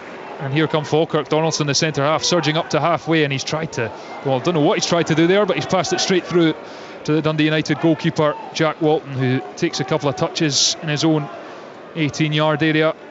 Dundee United, this is their final game of this League Cup group campaign. It's not been a pretty one, but they did get their first win in 8 games, stretching back to last season at the weekend against Peterhead, and it was really much needed. Here's Graham under a bit of pressure. Right-footed clearance downfield looking for Tony Watt, but it goes over the striker's head, and Falkirk go back to Sam Long, the goalkeeper, and they play it back out short to Donaldson, back to the goalkeeper. But yeah, Dundee United just looking to keep positive ahead of the Championship campaign. They will be heavy favourites, rightly or wrongly, because of the size of club they are. Here's Tony Watt, jinks away from one midway through the Falkirk half, and then he slips and he gets the free kick, and you can hear what the home fans think of that. It just looked like he lost his footing there, Tony Watt. I absolutely did. That's the problem, and of course everybody in the stadium apart from the referee recognised that. Yeah, he's planted his foot and it just kind of slid out from underneath him. Yeah, never a foul on a month of Sundays. Anyway, United free kick, bang really in the middle of the goals, about 40 yards out, 35 yards out or so. Ross Docherty's over it, doesn't offer much angle to whip one in, but United have bodies up there. Kevin Holt is one of them. They go back to Freeman short, who then gives it back to Docherty and allows Falkirk to just get out and put the pressure on, and suddenly Callum Morrison's closing down Freeman on halfway, and then gives it to Cujo, who flops down under the challenge of Leon McCann and buys a free kick. And Craig, as a manager, those are the most infuriating fouls to give away. Just don't touch him, he's going nowhere. It was frustrating, and you just knew that Cujo was waiting on the contact. And here it's Cujo, left-footed shot, and it's hooked by Long's left-hand post. Worth a try. Yeah, he's looked lively, Cujo. He's been arguably the best player on the pitch. He's link-up play with Tony Watt at times. He's come in, he's had a couple of shots. He's retained possession well, deep in his own half at times. He's started well, he's looked bright. Nice pass through the lines for Stephen McGinn for Falkirk, and he's spread that in behind for Callum Morrison, who's surging down the left. Gets a left-footed cross in. Ross Graham read that well at the near post and heads it behind for a corner. 0-0 past the 20-minute mark here at the Falkirk Stadium.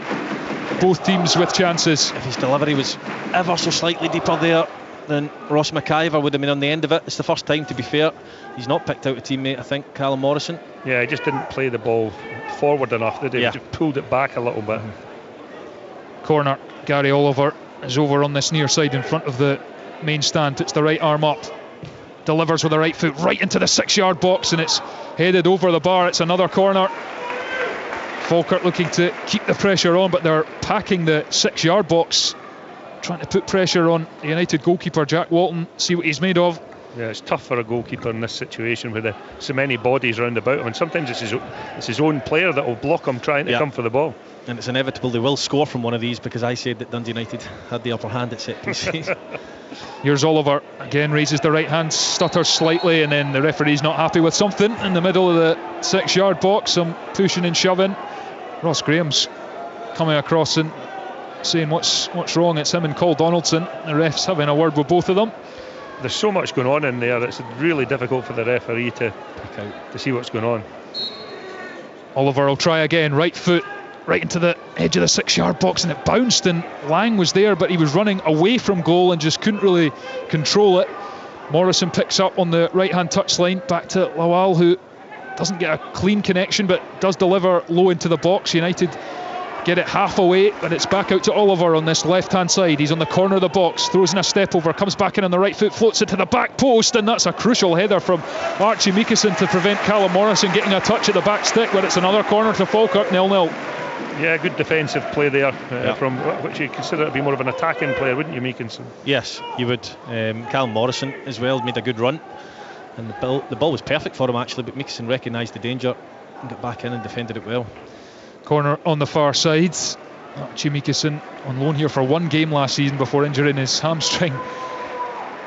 It's drilled in by the corner, it's really low, and it just went all the way through to the penalty spot almost, and luckily for Dundee United there was a tangerine shirt there to pick up, and now they're on the counter. Tony Watt across halfway, he's peeled out to the left hand side, he goes past Lawal, who stands firm, and Watt tried to maybe buy the foul. He's got it back, corner of the box, looks to turn it in for Sibbald. Can he get the shot away? No, there's 4 dark blue shirts there to crowd him out, and it runs behind for a goal kick, 0-0. A bit of spin on the pass, I think, Rory, wasn't it? And it just checked. Yeah, it did. Which you can do on the surface. It looked like Sibbald was in for a strike at goal, but the ball just held up ever so slightly. It was enough for him to run past it almost. Just going back to the previous corner there, I think it's something they'd worked on. I think Callum Morrison was meant to pull to the edge of the box for a shot, and Steve McGinn put his hand up. He realised he'd actually moved and taken another man with him, and that was the man that intercepted the ball. Well, there's been a goal at McDermott Park. Keradina Tsan can tell us. I wish there had been one. It's still 0-0, but it's decent fare here. Saints certainly should have had. I mean, the first 10 minutes, St Johnstone had 3 unbelievable chances. Cammy Ballantyne hit one wide from about 10 yards, well set up by Max Kusheriavi, the Ukrainian, who looks really good at the moment. Saints attacking, claiming for a penalty, nothing doing. Stevie May was played in. He was one-on-one with the goalkeeper. Weak shot was well saved by Charlie Albinson and Gordon, and he scooped the rebound as well. And again, Stevie May, a couple of minutes later, played in on goal. Could have done the first time lob. He didn't quite get it right, and that allowed the air to clear. And then, as United settled, Jamie Murphy curled a free kick just wide. So even though it's a 0-0, it's been pretty enjoyable stuff. Comedy moment came after 17 minutes. Graham Carey down the left for Saints. If he crossed the ball at the 6-yard line, there was 2 Saints players waiting for a tap in. Instead, somehow he completely miscued it out for a goal kick and then fell over just to cap his embarrassment. 0-0 here. Well, apologies to St Johnstone fans and Ayr fans who were waiting on tenterhooks for the goal that never was there, but 0-0 sounds like an entertaining game as it is here at the Falkirk Stadium. Sam Long, the Falkirk goalkeeper, with the ball at his feet, moves it out to Donaldson. Across to Lang, his centre-half partner, who stabs it out towards the touchline with the right foot. It's a fairly risky pass.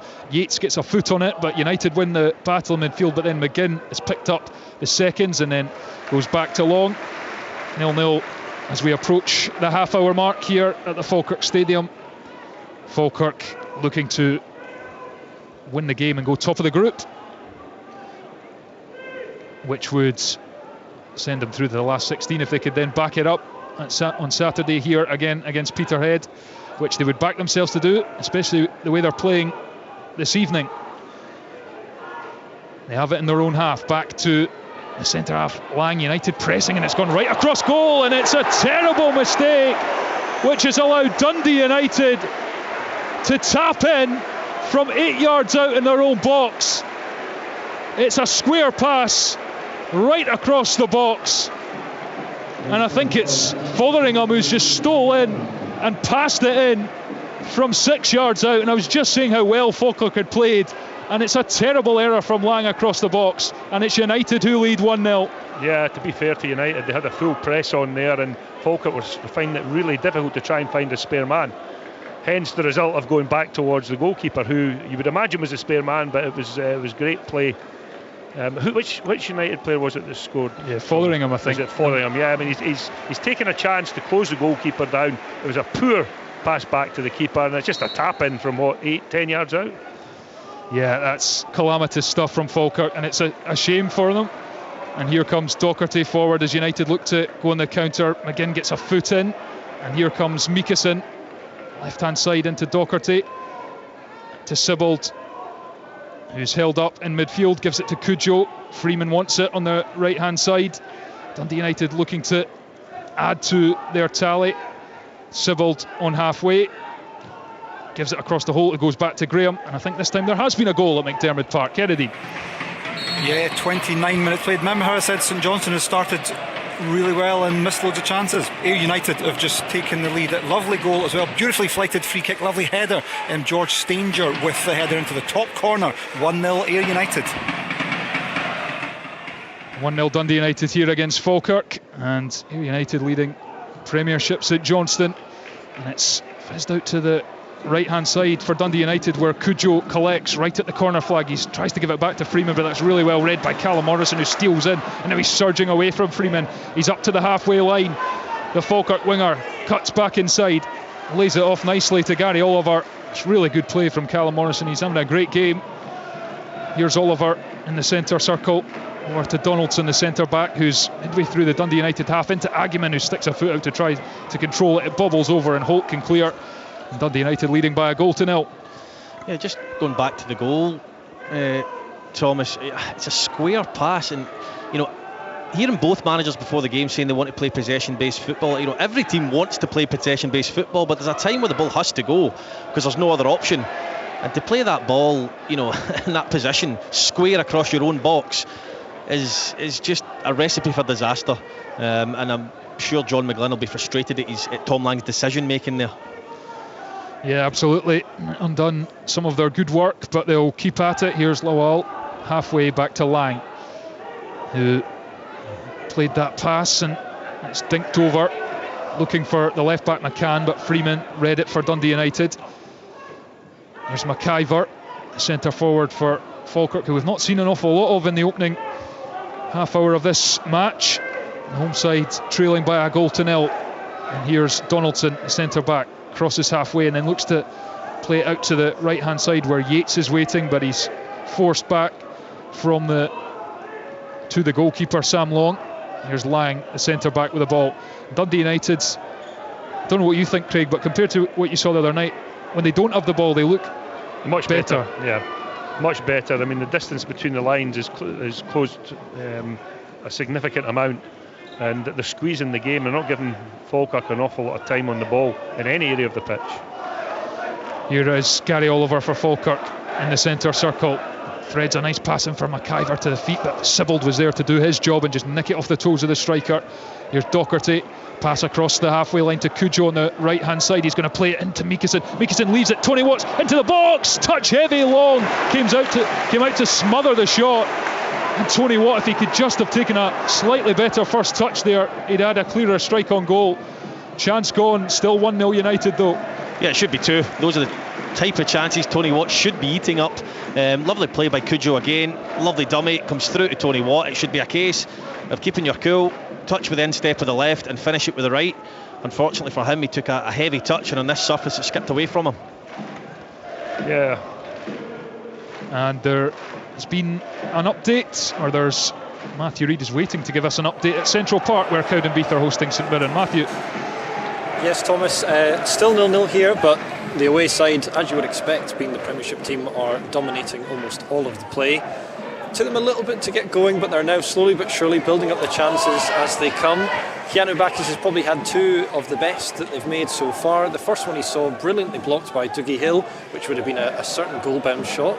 The second was a nice little half volley that he found at the back post, but again, the Cowdenbeath defence was equal to it. There was just one little flashpoint a moment ago, the aforementioned Dougie Hill that got the block in earlier. The St Mirren fans were appealing for a red card from a strong challenge on Bacchus, but referee Ross Hardy just went for the yellow.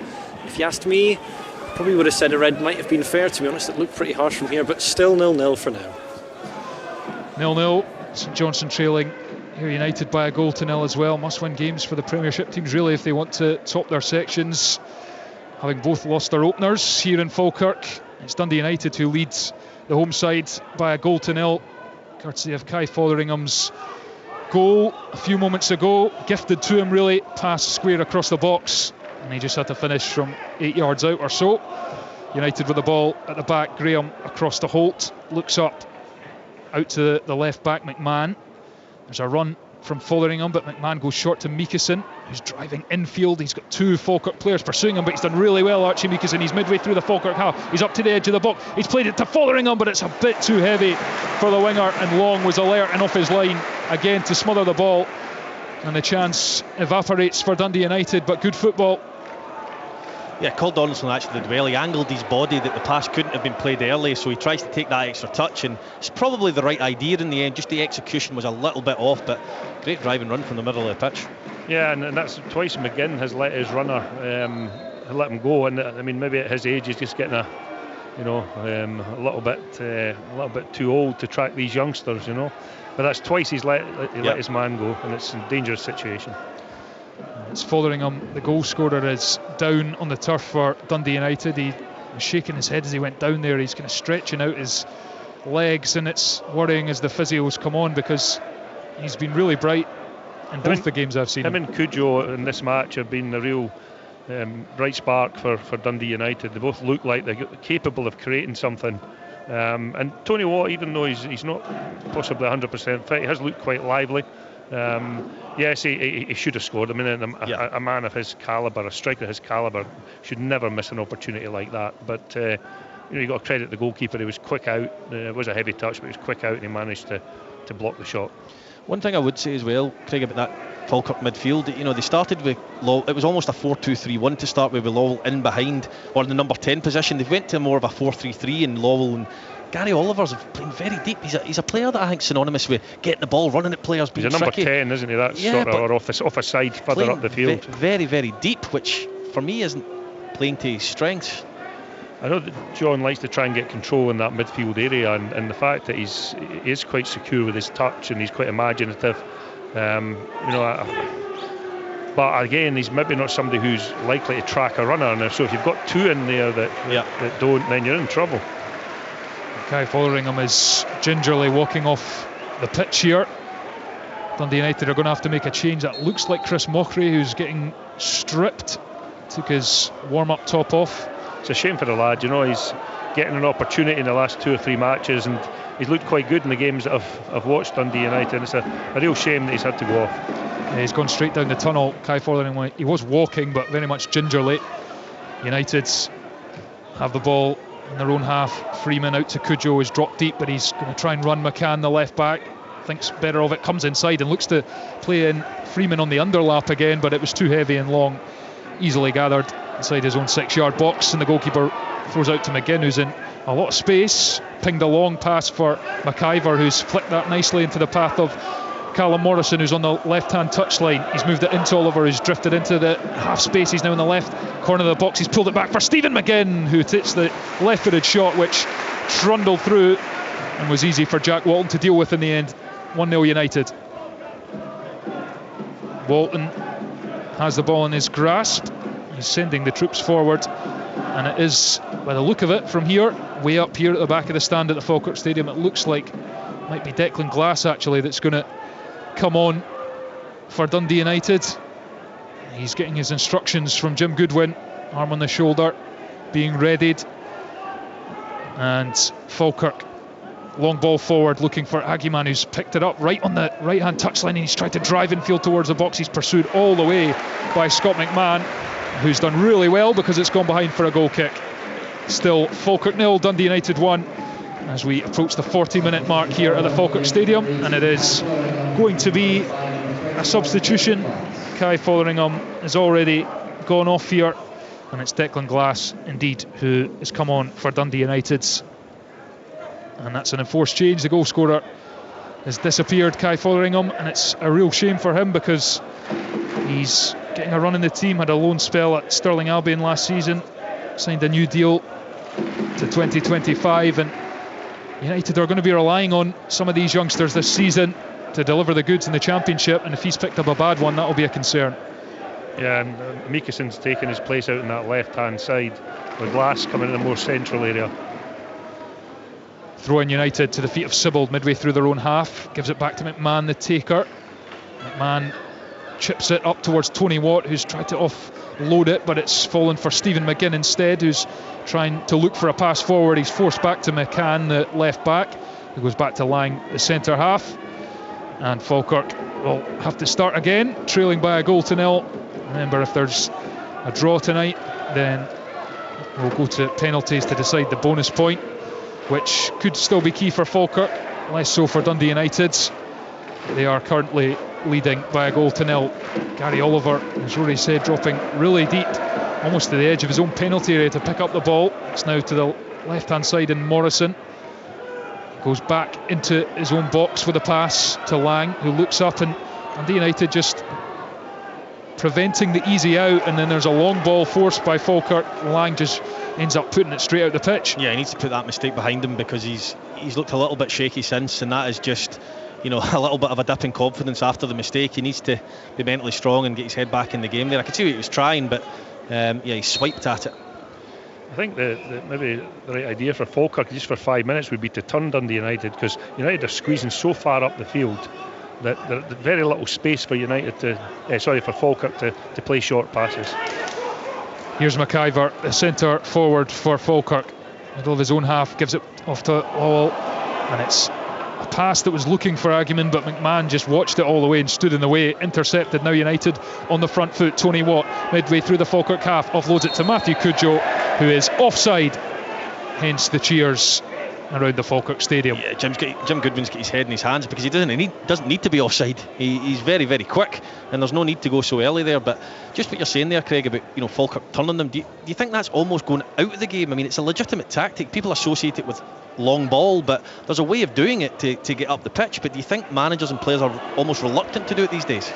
Yeah, there seems to be a stigma really about it getting called out, but there are times when the opposition is doing a good job, and they're also taking risks, Dundee United, because at times they're going man for man. So one long ball, accurate long ball, can catch them out. So I don't see anything wrong about, if you recognise the situation, then to run in behind and play a ball down the channel.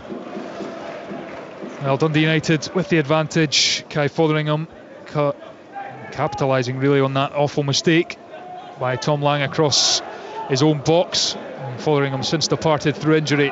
Cudjoe looking to put Lang under pressure. He's gone back to his goalkeeper. Long takes a touch, moves out to Donaldson. And Sam Long, the Falkirk goalkeeper, young goalkeeper, just 20 years old, Scotland under 21 international. He's certainly confident with the ball at his feet. The midfield three of Falkirk, they're rotating all over the place. Lowell's on the left, then he's on the right, then McGinn. For me, Stephen McGinn is best placed in front of the defence. Yeah. Leave him there and let the other two, rotate, create the space. But Stephen McGinn should be the base of the midfield. Here's Aguiman driving into the heart of the pitch, and again he's looking for Morrison, but the pass is poor. And here come United. Glass to Cudjoe on the right hand side, back to Sibbald, middle of the pitch, spreads it across to Doherty, who then looks to run out to the left hand side of McMahon, who's over halfway, comes back infield to Doherty. Dundee United's just trying to exert some control. He's probably not had the bulk of possession, but they have been threatening when they've had it. Ball forward, Donaldson wins the aerial duel. It's scrappy in midfield. Oliver's in there, puts a tackle in, it's popped out and it's fallen for McMahon, the left back, and now here's Mikkelsen. United can come forward. Glass exchanges passes with Mikkelsen out to the left hand side, and Tony Watt, and it's another poor pass which just dribbles behind for a goal kick. United still 1-0 in front here in Falkirk. Is it unfair to say that the quality is starting to drop here? It started off so well, but there have been some very silly misplaced passes in the last 10 minutes or so. Yeah, just a couple of minutes to the break here at Falkirk, and it's been thoroughly entertaining. Here's Mikkelsen, infield to Glass. He's got the chance to shoot, and he flashes one just by the post. Ambitious from the midfielder who's not long on the pitch as an injury sub, but long dive, and he had it covered, really, in all honesty. Getting a lot of space in between the lines in that area, Dundee United. Cudjoe's had a couple of shots from that distance. Glass has just had one. Tony Watts managed to come and collect the ball in those areas. The midfield and defence of Falkirk need to communicate a little bit better, I think, and fix that problem. And there's been another goal at McDermott Park. Keredinitsan. Nice 1-2 equaliser for St Johnstone. Really good play. Graham Carey down the left hand side, skinned his man, whipped in across, and Mats Kushiriavi kind of dipped and had a looping header over the goalkeeper into the top left hand corner. 2 minutes to go until half time. Good game here. St Johnstone 1, Ayr United 1. Big goal for St Johnstone in their pursuit of the last 16. Winners a couple of years ago, of course, in that famous trophy double. Here come Dundee United here in Falkirk. Cujo, who likes to drive in, he's done so again. Offloads it to Glass, middle of the pitch. He's gone out to the left-hand side where McMahon is up in support. Mikkelsen offers an option. McMahon takes a touch and goes backwards to Sibbald. Sibbald across to Graham, the centre half, is on halfway. Out to Freeman, the right back. United certainly offering a better tempo, and certainly we saw them do against Spartans in their opener, where they were very slow and pedestrian, but got a lot of life about them here in Falkirk. Here's Cujo, right hand touchline, looks to take on Morrison, but gives it to Watt, who's given it back to Cujo, who's come in field, holding off the challenge of Morrison, tries a pass through, it's blocked, and then McGinn puts his foot through it, and Holt will deal with that with a head, nods it out to McMahon, the left back. Under pressure from Aguiman. That's really nice from Scott McMahon. He's gone round Aguiman, who's then brought him to the deck. Free kick, Dundee United. Good play by Scott McMahon on the left hand side. Yeah, I think United are slowly taking control of this match, and I believe the game's definitely been won in that midfield area, Rory. I think that Sibbald and Docherty have got a control of it now. With Glass coming on, he's given that support to Tony as well. So yeah, they're starting to get the upper hand. They look quite comfortable. It's a while since Falkirk have done anything in an attacking sense of anything or any real note. So I'm sure Jim will be quite happy at this point. Watts flick in the centre circle looking for Glass, but it's snuffed out by McCann, and then Donaldson puts it back to Long. The goalkeeper puts his foot through it up to the halfway line, and here Watt drops deep to pinch possession. We're going to have an extra minute of added time, probably from that Kai Fotheringham injury. The United goal scorer to limp off. Falkirk turnover possession in the middle of the pitch, and it's played into Morrison, who's hugging the left hand touchline. He's going to try and take on Ross Graham. Pauses, then drags it past the centre half into the box. It's into the front post where McIver was making a run. He's put it back to Oliver, who tries the effort, but it's spun wildly off the right foot and miles wide of Jack Walton's left hand post. 1-0 United still. Yeah, Falkirk, good move there, to be fair to them. As Craig said, it's been a while since we've seen that from them in this match, and it ends up ultimately in, again, Callum Morrison being the provider. Cuts it back, McIver plays it back to Oliver on the edge of the box. However, his shot was miscued. The execution was really poor, and it looks like we're going to go in 1-0 at half time. Indeed, Kai Fotheringham's goal separates the sides, and Jack Walton in no rush to take this goal kick. He does take it, and it's the last act of this first half at the Falkirk Stadium. It's been a thoroughly entertaining contest, you have to say. Falkirk started the brighter.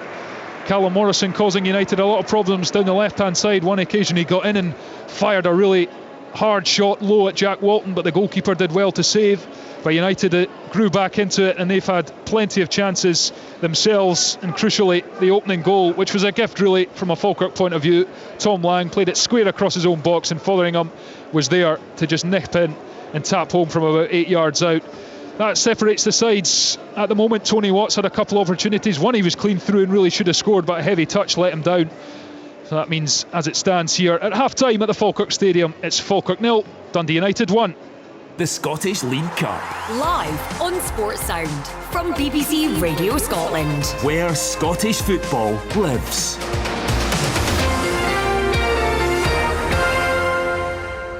Falkirk trailing by a goal to nil against Dundee United in this League Cup tie here at the Falkirk Stadium. The second half to come live on Sports Sound. We'll hear from Rory Loy and Craig Levine in just a moment or two. Let's cross live to our reporters who are out and about at a couple of the other of tonight's cup ties. Let's head to McDermott Park to Perth.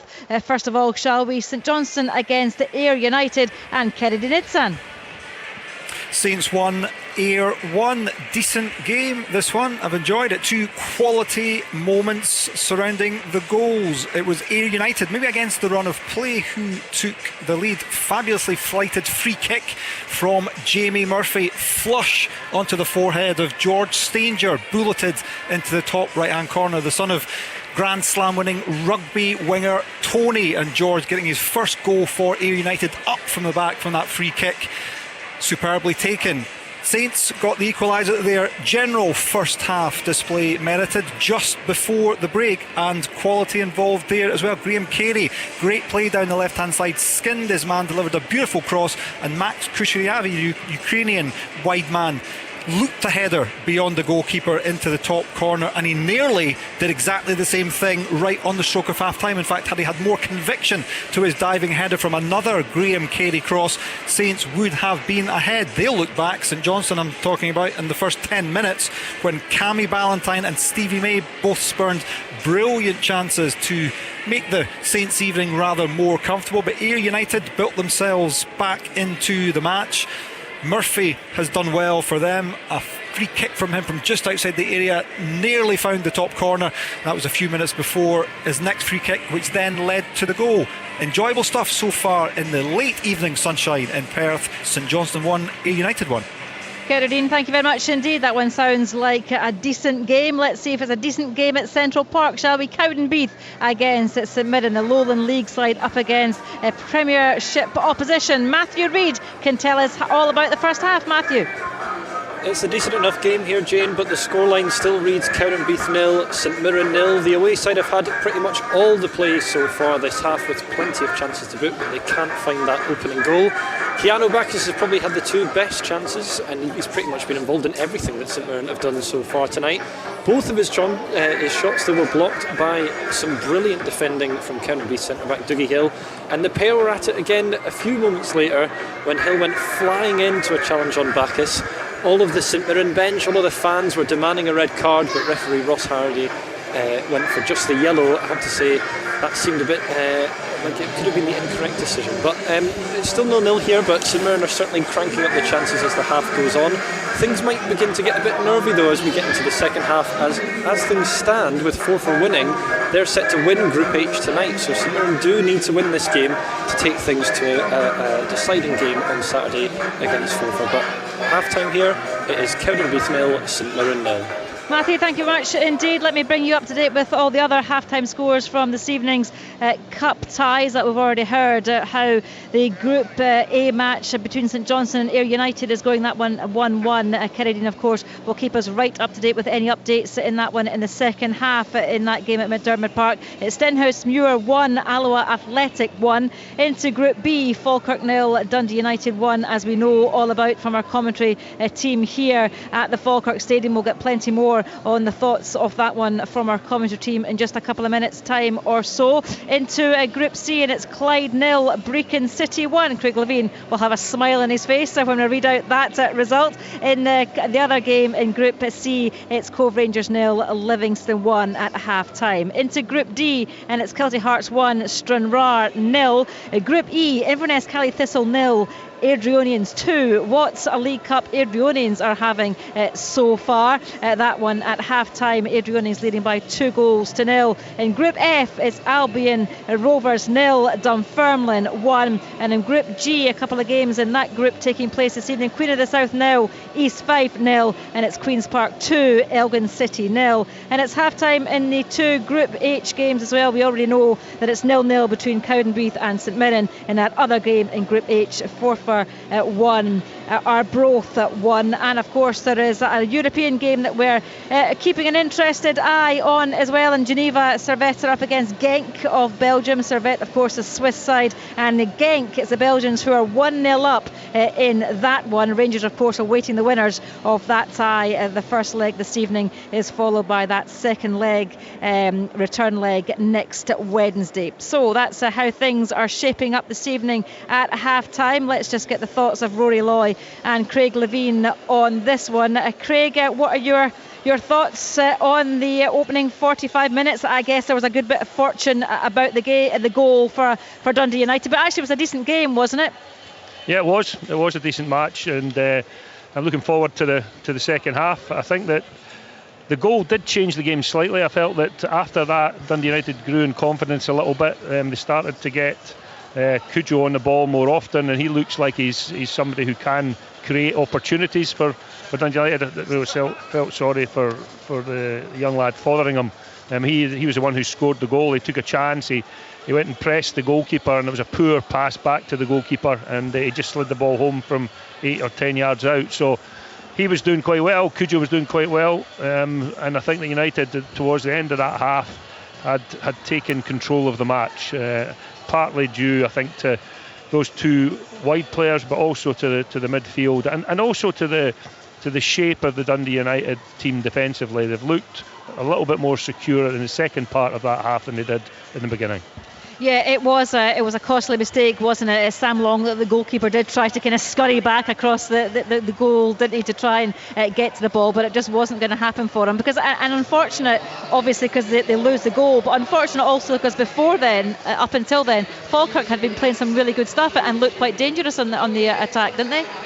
Yeah, they did at times, especially in the wider areas. They have relied an awful lot on Callum Morrison to provide that. Other than the last few minutes of the half, I don't think Ross McIver's had a kick of the ball. Not always through any fault of his own, but they've tried to come down the channels. But just picking Craig's brains at half time there on the two formations that I've seen Falkirk try to implement into this game. They started with a 4-2-3-1 with Lawwell in behind as the number 10, and if you're playing as a number 10, you simply have to affect the game, because if you don't, you're asking your two wider players to do an awful lot of work going back the way, because you're sacrificing a player deeper in midfield. And they went to the 4-3-3 with Gary Oliver in there. It's a little bit square peg and round hole for me. Interesting to see Liam Henderson down there. I know he's not been involved in the first two matches, possibly picked up a bit of an injury, so he was colossal in midfield for them last year. Very, very good player, and did well for them. So it'll be interesting to see, with Falkirk having to get a result here tonight to qualify, or not having to, but it would be much more favourable if they could, to see if he comes on at half time or towards the end of the match. But I think John McGlynn will be keen to get him minutes. Yeah, do they need to make some kind of changes to try and get back into this game, do you think, to try and affect it positively, Craig? Yeah, I think so. I do think the midfield's a worry. Gary Oliver, for me, is an attacking player. He's not a central mid, especially a deep central midfield player. I think John McGinn. Stephen, I keep saying that. Paul, but he's wishing it was John. So I think he's not the most mobile. Gary Oliver isn't, somebody who you would say is renowned for tracking runners. So you've got two players in there who are probably not going to running back towards their own goal, and I feel that they're a bit vulnerable in there. And I think that the pace that Dundee United have got in the front line is going to be a problem for Falkirk in the second half if they don't do something about it. Dundee United obviously had a couple of other chances, didn't they? Tony Watt probably should have done better with a chance that they get their goal, and you see it's going to give them a bit of a boost. They won't have to change too many things in the second 45, will they? No, I don't think so. I think they're actually a little bit unlucky not to go in maybe 2 up with that Tony Watt opportunity. It's one you would expect. You want the ball to fall to him in that area, that's for sure. 12, 13 yards out, take a wee touch and slot it home, but it wasn't to be on that occasion. But no, Jim Goodwin, I think, will be, after a shaky 10 minutes, 15 minutes, I think he'll be more than happy with the way his team performed. They've looked in control, they've looked good out of possession, and at times they've looked really good going forward as well. So I think he'll be delighted, and he'll be asking for more of the same from his players. And defensively, from a Dundee United point of view, I know that when a week ago, when it was yourself and Willie Miller, he had his head in his hands, didn't he? Sometimes at that game, due to some of the Dundee United defending. But this evening they've been pretty solid, haven't they? And they've been tested at times. Yeah, they have been, particularly down the sides with Callum Morrison. I think the United shape in general is pretty good. I think that they've managed to make sure that there aren't an awful lot of spaces between the lines. I think that Ross Graham has helped that. I think it was a young lad, Denham, I think it was last. It was, yeah, Ollie week, Denham, yeah, it was. And he was taken off actually just after half time, wasn't he? And Ross came on and did shore things up, I think it's fair to say. Yeah, and I think that the interesting thing for me is that Ross Graham's had 50 games under his belt. the young lad was on loan from Swansea, I believe, was it? Yeah, I think it was Swansea. Or Cardiff, one of the two. Or Cardiff, somewhere in Wales. I'll check that out, yeah. I know. Sorry to any of our Welsh listeners. Yeah, so, and he looks like a good player, but he looked a bit weak. And unfortunately, in that game, he was up against Brian Graham, who's, an old head and strong, and, he knows the game really well. And it was a hard gig for him to play up against him. But, I think that United's defence have looked fairly good, as I say, with Callum Morrison. But Callum Morrison will cause most fullbacks problems because he's so direct and he's quick, but they've managed to deal with that, and I'm not so sure that Falkirk are going to get enough of the ball in that central midfield area to supply Callum Morrison in this second half, and that would be a worry for me. Obviously, Dundee United, irrespective of whether they go on to win tonight or not, Rory, that they're not going to go through. So what does Jim Goodwin do? Does he make changes to try and give more players some match time, some game time, or does he go and try and consolidate a win and try and get some more confidence among the players that are already out there? In my opinion, unless somebody's, at this stage of the season, if you're feeling anything, you come off the pitch.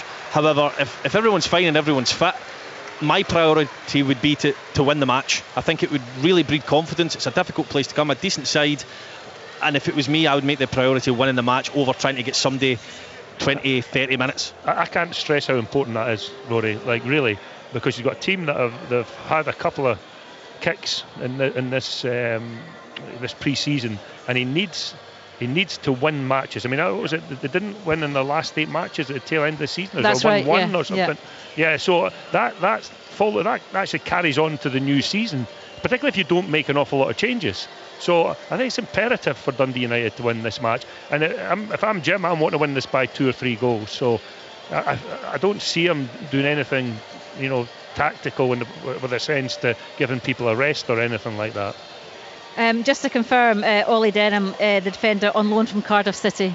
So I can't remember which of us said that, but anyway, we're there. We like to clarify things on this programme, if nothing else. The Falkirk players are out. Dundee United players are just keeping them waiting just a minute later. Oh, here they come, right on cue. So that is my cue to hand back. 1 or 2 boos ringing around the ground as the referees come out as well. That's a bit harsh, I think. That's my cue to hand back to our commentary team of Thomas Duncan and, of course, of Craig and Rory as well. Thanks, Jane. Yeah, well, the happiest with this result as it stands will probably be Partick Thistle, because they'll have 6 points with a game against Spartans at the weekend to come to try and top the group, and they'd be ahead of Falkirk. Falkirk at home to Peterhead, as I mentioned. It looks like Falkirk have made a change. Brad Mackay is certainly standing on the pitch. Not quite sure who's gone off. The board hasn't gone up, but Brad Mackay is on. Well, looks like he's going to play right back.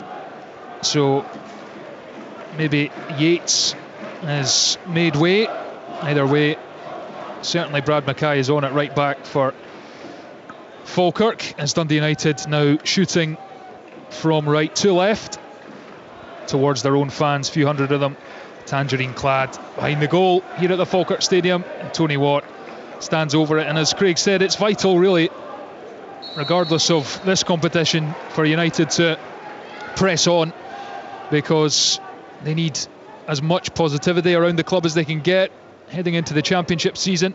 And here's a mistake at the back, and Cujo's through for United, and he's stabbed it just wide.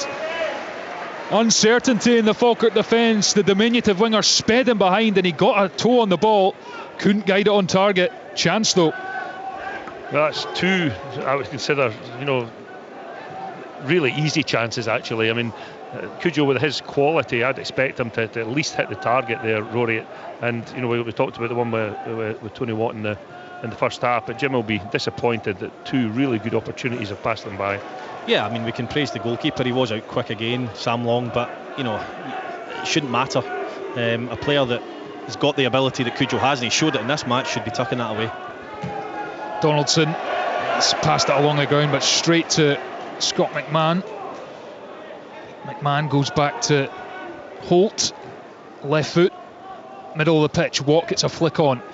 It's only as far as the Falkirk defence though, and here's Donaldson under a bit of pressure, and then McGinn decides that's enough, puts the foot through it, and McMahon steps in and puts it out for a throw-in. United's leading by a 1-0. Kai Fotheringham's first half strike before he departed injured. Here's Mackay, first touch for the substitute, flings it on to Donaldson, plays it square to Lang. Thomas, it's Lovell that's come off. Finn Yates has moved into the base of midfield with Stephen McGinn, and they've pushed Gary Oliver forward one, as far as I can see. Yep, that's spot on. So Yates, who I think has played a lot of right back, but his natural position I think is in the middle of the pitch, and he's in there now, former Aberdeen youngster. And here's McCann chasing down a ball, and United have to go back to Walton, the goalkeeper, puts the right boot through it up to halfway, and it's bubbling about, and Tony Watt's going to get on the end of this, and he's cushioned it just for Cujo, who just couldn't take the ball under his spell. Watt's battling away, he's got the ball, and he recycles and goes back to Ross Graham. And there's been a noticeable difference in Tony Watt's sharpness compared to that first match against Spartans as well. He'd obviously had an ankle injury at the end of last season while he was on loan at St Mirren, kept him out for a lengthy spell, and here he is, right hand side of the box, out to Cujo on the right hand touchline for United. Again, he looks to drive in field. Yates stands in his way, but he gets it away to Sibbald, middle of the pitch, moves it on to Kevin Holt, who's urged to shoot. He's going to pass it instead, and it's found a teammate. It was Declan Glass arriving on the end of it, and then it's fallen to Tony Watt, who controls it terribly, you have to say, and it bubbled up off his right hand and through to Sam Long, the goalkeeper. It's like he wasn't expecting it. Yeah, I mean, initially the disguise pass from Kevin Holt was wonderful, and then it comes out to Mikason, and the vision and the weight of the pass into Tony Watt was brilliant. I listened to Craig and Willie Miller at Spartans, and they said that he'd missed a good chance. He's missed two of them here tonight again, and his all-round play's been good, but he's got to score. Havard scored at least one goal tonight. Yeah, he missed a penalty obviously at Spartans. Brian Carswell, the Spartans keeper, heroically denying him for a famous victory for the newly promoted League 2 side. And here's Donaldson into McGinn, back, and United again just snapping into the challenges, getting the press on and making sure Falkirk don't have any easy way out of their own half. Here's McCann, the left back decides he has to go long. He's looking for Agyeman on the left hand side, and Freeman's gone back to the goalkeeper Long, who puts it long, and there's McCann infield. Sibbald controls, and then he's given this away. Sloppy from Sibbald, and then it's a rash challenge from Scott McMahon, I think. Yeah, recovering back, and he's been booked as well, the left back, and it was all because of a poor pass which put Dundee United under pressure, and McCann felt he had no option but to chop the man down. And Sibbald is protesting something.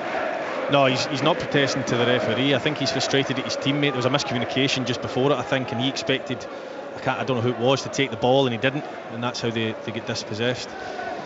Good position for Falkirk, 25 yards out, middle of the goal. Callum Morrison's over it. He's good at these. Take your word for it, Craig. Let's see. He's got pink boots on, bright pink boots, stands middle of the goals, hands on hips.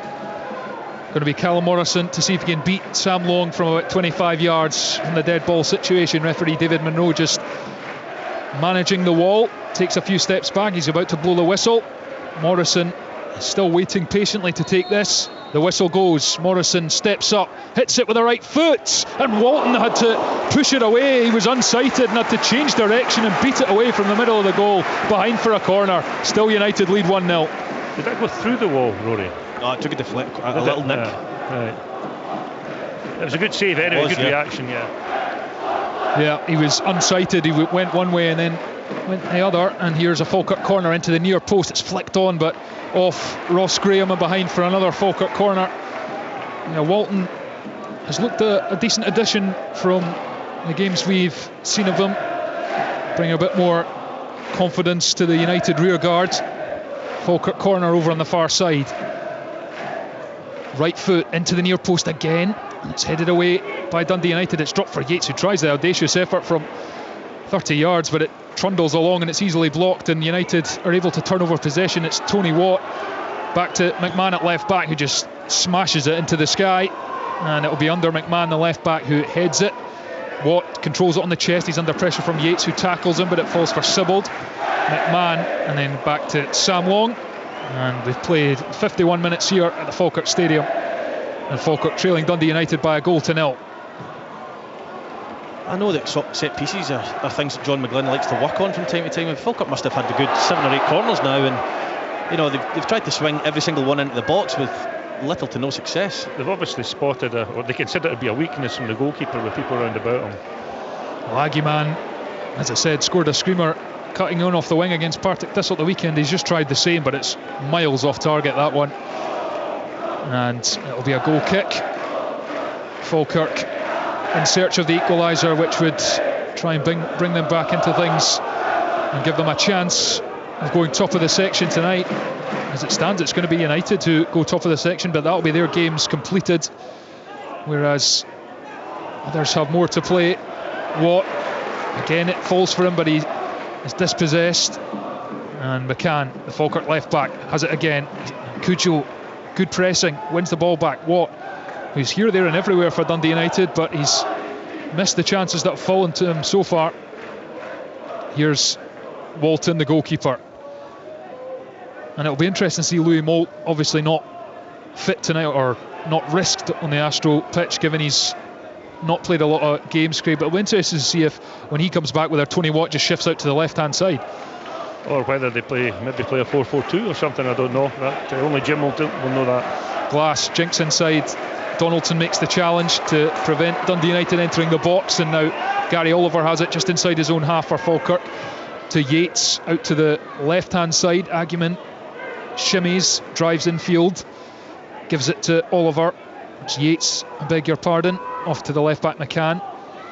Yates back to Lang, and Falkirk again, they're getting a few passes in and getting up the field, but then they're forced to just turn time and again back in field and then go long, which McGinn does towards Agyeman. Loses out. Watts in there with a battle with Lang. Falkirk come away with it. Donaldson takes a touch with the right foot. He's got plenty of time and space. Picks out Mackay, former Inverness defender, who's on at right back at half time for Falkirk. And United look fairly comfortable at the moment. Here's a long ball which Ross Graham's going to have to deal with. He does get the head to it, and then McIver follows it up but prods it out for a throw in to United on the far side. Graham's been good today. He has been really good, really steady, even though he's a lefty playing on that right hand side. I think he's been pretty strong in his display this evening.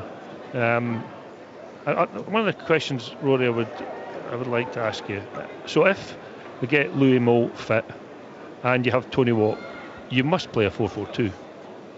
But those two would or should destroy the defenders in the championship. Yeah, they should. I mean, Louis Moult's physical attributes coupled with Tony Watt's intelligence, you'd like to think would give any team in the championship or any back four in the championship a tough time. So it's certainly an option for Jim, and one that I would imagine he'll be seriously considering. The only thing he might think is it's not the opportunity to put it into practice in any of the pre-season games. That's maybe the only thing that you might think otherwise, but certainly see it at some point in the season. It's a long run from Cujo, and he's managed to get all the way up, basically all the way to the byline from halfway just about, and he's won a corner. Falkirk under a bit of pressure. He's been really impressive today, isn't he? Cujo. I mean, he's very work rate as well. And he just a couple of minutes ago he went flying into a tackle there as well, showing real commitment. Corner United, far side, and it's going to be whipped in again. There's plenty of bodies in there. Ross Graham's tussling with a defender at the back post. It curls towards Holt, gets a shoulder on it almost, and it's hooked away by Donaldson. Gives Falkirk a bit of breathing space. It's only as far as Cujo drives in field towards the edge of the box. He's dinked it up for Docherty, who gets a header on it, but he could only strain himself to get a fairly weak effort, which Long collects pretty easily, and then he's hoofed this downfield and it's run out for a throw into United. It's interesting you're talking about Ross Graham, Craig, because they've obviously brought in Ollie Denham, and they need a squad more than not just an 11, but the amount of the young Scottish players who are not getting a game in at the moment, and you've gone and signed someone, and then Ross Graham, in the few games that we've seen, seems to be doing a better job. Yeah, and I think even Jim would admit that, wouldn't he? I mean, even the evidence of the last couple of matches would tell you that's accurate. And I saw Ross Graham play last season as well in some big games, in European matches and also in some big Premier League matches. And he was always really steady and really hard working and honest, and he's got a good frame, and I think he deserves a run in the team, and hopefully Jim will give him that. Yeah, he's certainly made an impact since coming in. Ollie Denham, the Cardiff City loanee, highly rated. He's been in a Wales squad, but he struggled with the physicality. Plenty of time to learn, of course, and adapt, and get up to speed, but he did look unsure, certainly under the auspices of Brian Graham. Here come Dundee United, it's Glass, and he's prodded this in behind to McMahon, the left back, who's on the overlap. He's up to the edge of the box, he's into the box, gets a left-footed cross in, and that was heading for Tony Watt at the back post if it wasn't for Tom Lang, whose excellent diving header turns it behind for a corner. Yeah, Falkirk, the masters of their own downfall. It was very casual from Donaldson, very, very casual. Gives the ball away, trying to play it out to his full-back, Brad Mackay. And I actually thought McMahon was going to put it in first time, but he took an extra touch, which I wasn't expecting. I don't know if Tony Watt was either. It was a good ball in the end, but it gave the defender the time to get back in and clear it. Mikason over the corner on this near side. 57 minutes played. And it's Falkirk 0, Dundee United 1. United looking to add to their advantage here. Mikason prepares to take. Whips it into the right foot, and it's right into the 6-yard box. Well defended in there by Falkirk. All the way back to Freeman outside the centre circle. Here's Sibbald, he's going to put it in with the left foot. Graham stayed up, can't get on the end of it, and it's dealt with and into the arms of the Falkirk goalkeeper Long. Well, Falkirk have a man down, Cole Donaldson on the deck, felt something there, and there'll be a little lull in play. Still 1-0 Dundee United, and this is as good, you'd have to say, as they've looked so far this season against a Falkirk team who've done pretty well. Yeah, and by John's own admission, they had this team in a really good place for this competition. And after the first 20 minutes or so, I thought Dundee United got hold of the game, and I don't think they've relinquished that since. They'd like to add to their advantage, though, that's for sure. Donaldson, who's recovered from whatever was ailing him a few moments ago, to chip one forward. That's out for a Dundee United throw, though. McMahon over it. It's a big season ahead for both these teams. They'll both be looking to win their respective divisions. Dundee United do not want to be in the Championship. Falkirk going for a 5th season in League One, and they've lost a lot of money in recent years. They need to be out of that division. That's the main task facing John McGlynn this season. United forward, Glass was onto it, but Lang came across and put in a good sliding tackle. Throw into United in line with the Falkirk box on this near side. McMahon takes to the feet of Glass. Good strength from Brad Mackay to dispossess him, but it's only as far as Mikason. He's switched it infield, and it's a first time pass from Freeman, is picked off by Yates, and now Falkirk will look to spring the counter as Yates slips one in behind for Aguiman. Left hand touchline in line with the box. He's going to drive infield, try to get in the 18-yard area. That's exactly what he does. He twists and turns at Freeman. He's come back on the right foot, gets the shot in, but it's blasted high and wide. Good attempt from the winger. Yeah, it's the first we've seen of him though in this half. He's hardly touched the ball at all. But he does look a threat when he gets turned and running at people in that last third. Yeah, signed from Kelty Hearts, 10 goals for them last season in League One. Helped them to promotion the season before. And he's a handful when he gets going, that's for sure. But his final effort was off target, and now Cujo hearing after the ball, and he's put pressure on McCann, the left back for Falkirk, and he's fouled him in the end. Again, he's full of running. Yeah, he's really quick across the grass, isn't he? He's so sharp. I think he's low centre of gravity as well. He can twist and he can turn and really put defenders in the back foot. I saw a fair bit of him last season when he did manage to get games in United. I thought the Rock was a better team when he played, but he just didn't manage to get in and retain his place in the team.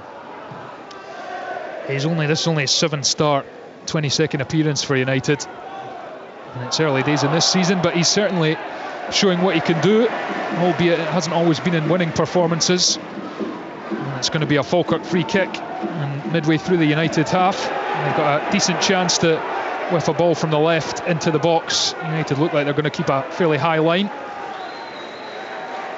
United still leading by a goal to nil. Kai Fotheringham, who's since departed injured, with a first half goal. That's the difference between the sides here on Sports Sound, live on BBC Radio Scotland Extra. Craig Levine and Rory Loy alongside me as Falkirk take this free kick. It's in with a right foot from Oliver, right to the back post, and Donaldson's in there. Falls, not quite falls for Callum Morrison. He kind of had a lash at it, but it was never troubling the goalkeeper. And Falkirk still searching for that one big chance really that could get them back in this game.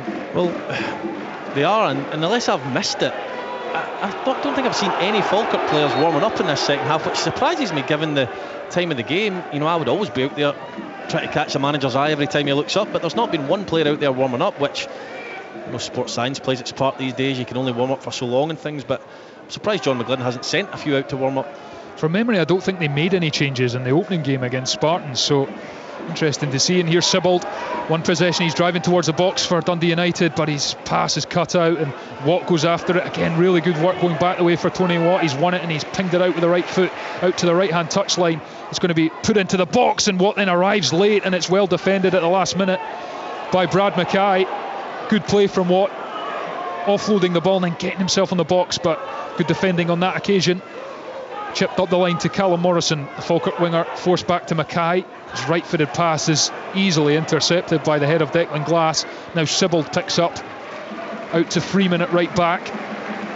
Glass is looking for the ball between the lines. It goes out to Cujo, who just drops a shoulder and goes round McCann. McCann's recovered well and forced Cujo back, but he's driving inside. He's just so quick, those short legs pumping, and he's gone in field. He's flopped to Deck, and he's not getting a free kick for that. And Falkirk work it back to Long, who thumps it long down the pitch, and Cujo has stayed on the deck, which is concerning, but he just looked to lose his footing as Fotheringham did or Tony Watt did, sorry, in the first half.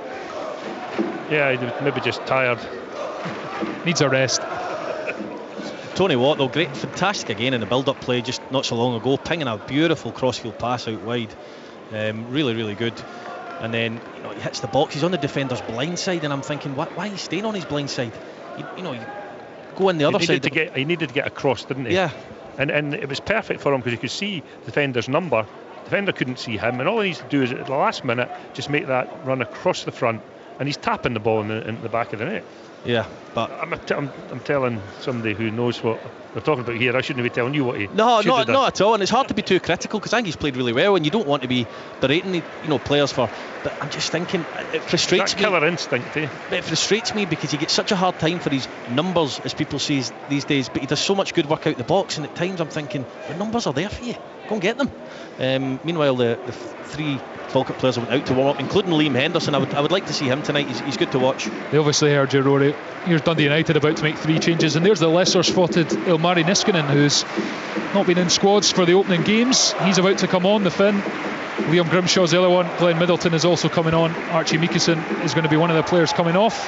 There's Niskanen trotting onto the pitch. Grimshaw's going to come on as well, Middleton, and it's going to be Freeman. So it looks like Grimshaw's going to go to right back rather than midfield, and Middleton is on the pitch as well, as Dundee United's look to get some minutes in the legs and maybe add to their tally, because Glenn Middleton's not someone Falkirk might want it running at them with tired legs. And it's going to be Sam Long, the Falkirk goalkeeper, to take this ball, bounce ball, and he's got it in his hands, and Falkirk needs some urgency as we approach the 65th minute here at the Falkirk Stadium, and that's not dealt with by Dundee United at the back, and it's a free kick. McIver, and they've taken it quickly, and Aguiman's going in, and he's brought down in the box, but the referee is having none of it because he said he already blew for the free kick. I think it was Graham who fouled McIver, and then Falkirk tried to go quickly. Aguiman went into the box, moved away from his marker, and then he was wiped out, but the referee was not content that the ball was actually in play. No, the referee will get penalties for that, but he's done absolutely nothing wrong. The Dundee United player stopped. I don't know if the Falkirk player's put his hand on the ball and tried to take the free kick, but the referee's done absolutely nothing wrong there whatsoever. And he was taking it from 5 or 10 yards away from the right place, so the referee's correct to pull it back. Yeah, and Callum Morrison will get another go here, slightly left of where he was before, but still fairly central, in line with it. You know what I don't understand about this, right? He's going to shoot, so why are the big Dundee United players not on the wall? They're picking up the Falkirk players in an area where the ball's never going there. He's going to shoot. And he's the only one over the ball. Finn Yates is some distance away, but it's Callum Morrison over it. There's a United wall. He could dink across the back post where Lang is, but he does shoot, and it's bounced right into the arms of Walton. Slightly awkward one for the goalkeeper, but didn't really have much pace on it. And it was dealt with fairly comfortably. United leading Falkirk by 1-0 here at the Falkirk Stadium in Group B in the League Cup. And Falkirk designs on trying to progress, but they need to turn this game around as Docherty intercepts for United midway through the Falkirk half, tries to get his pass away, he's tackled. Brad Mackay's clearance hits up his own man. It's fallen for Niskanen, who tries to play it in field, and Mackay's had to recover and prod it behind for a corner to United.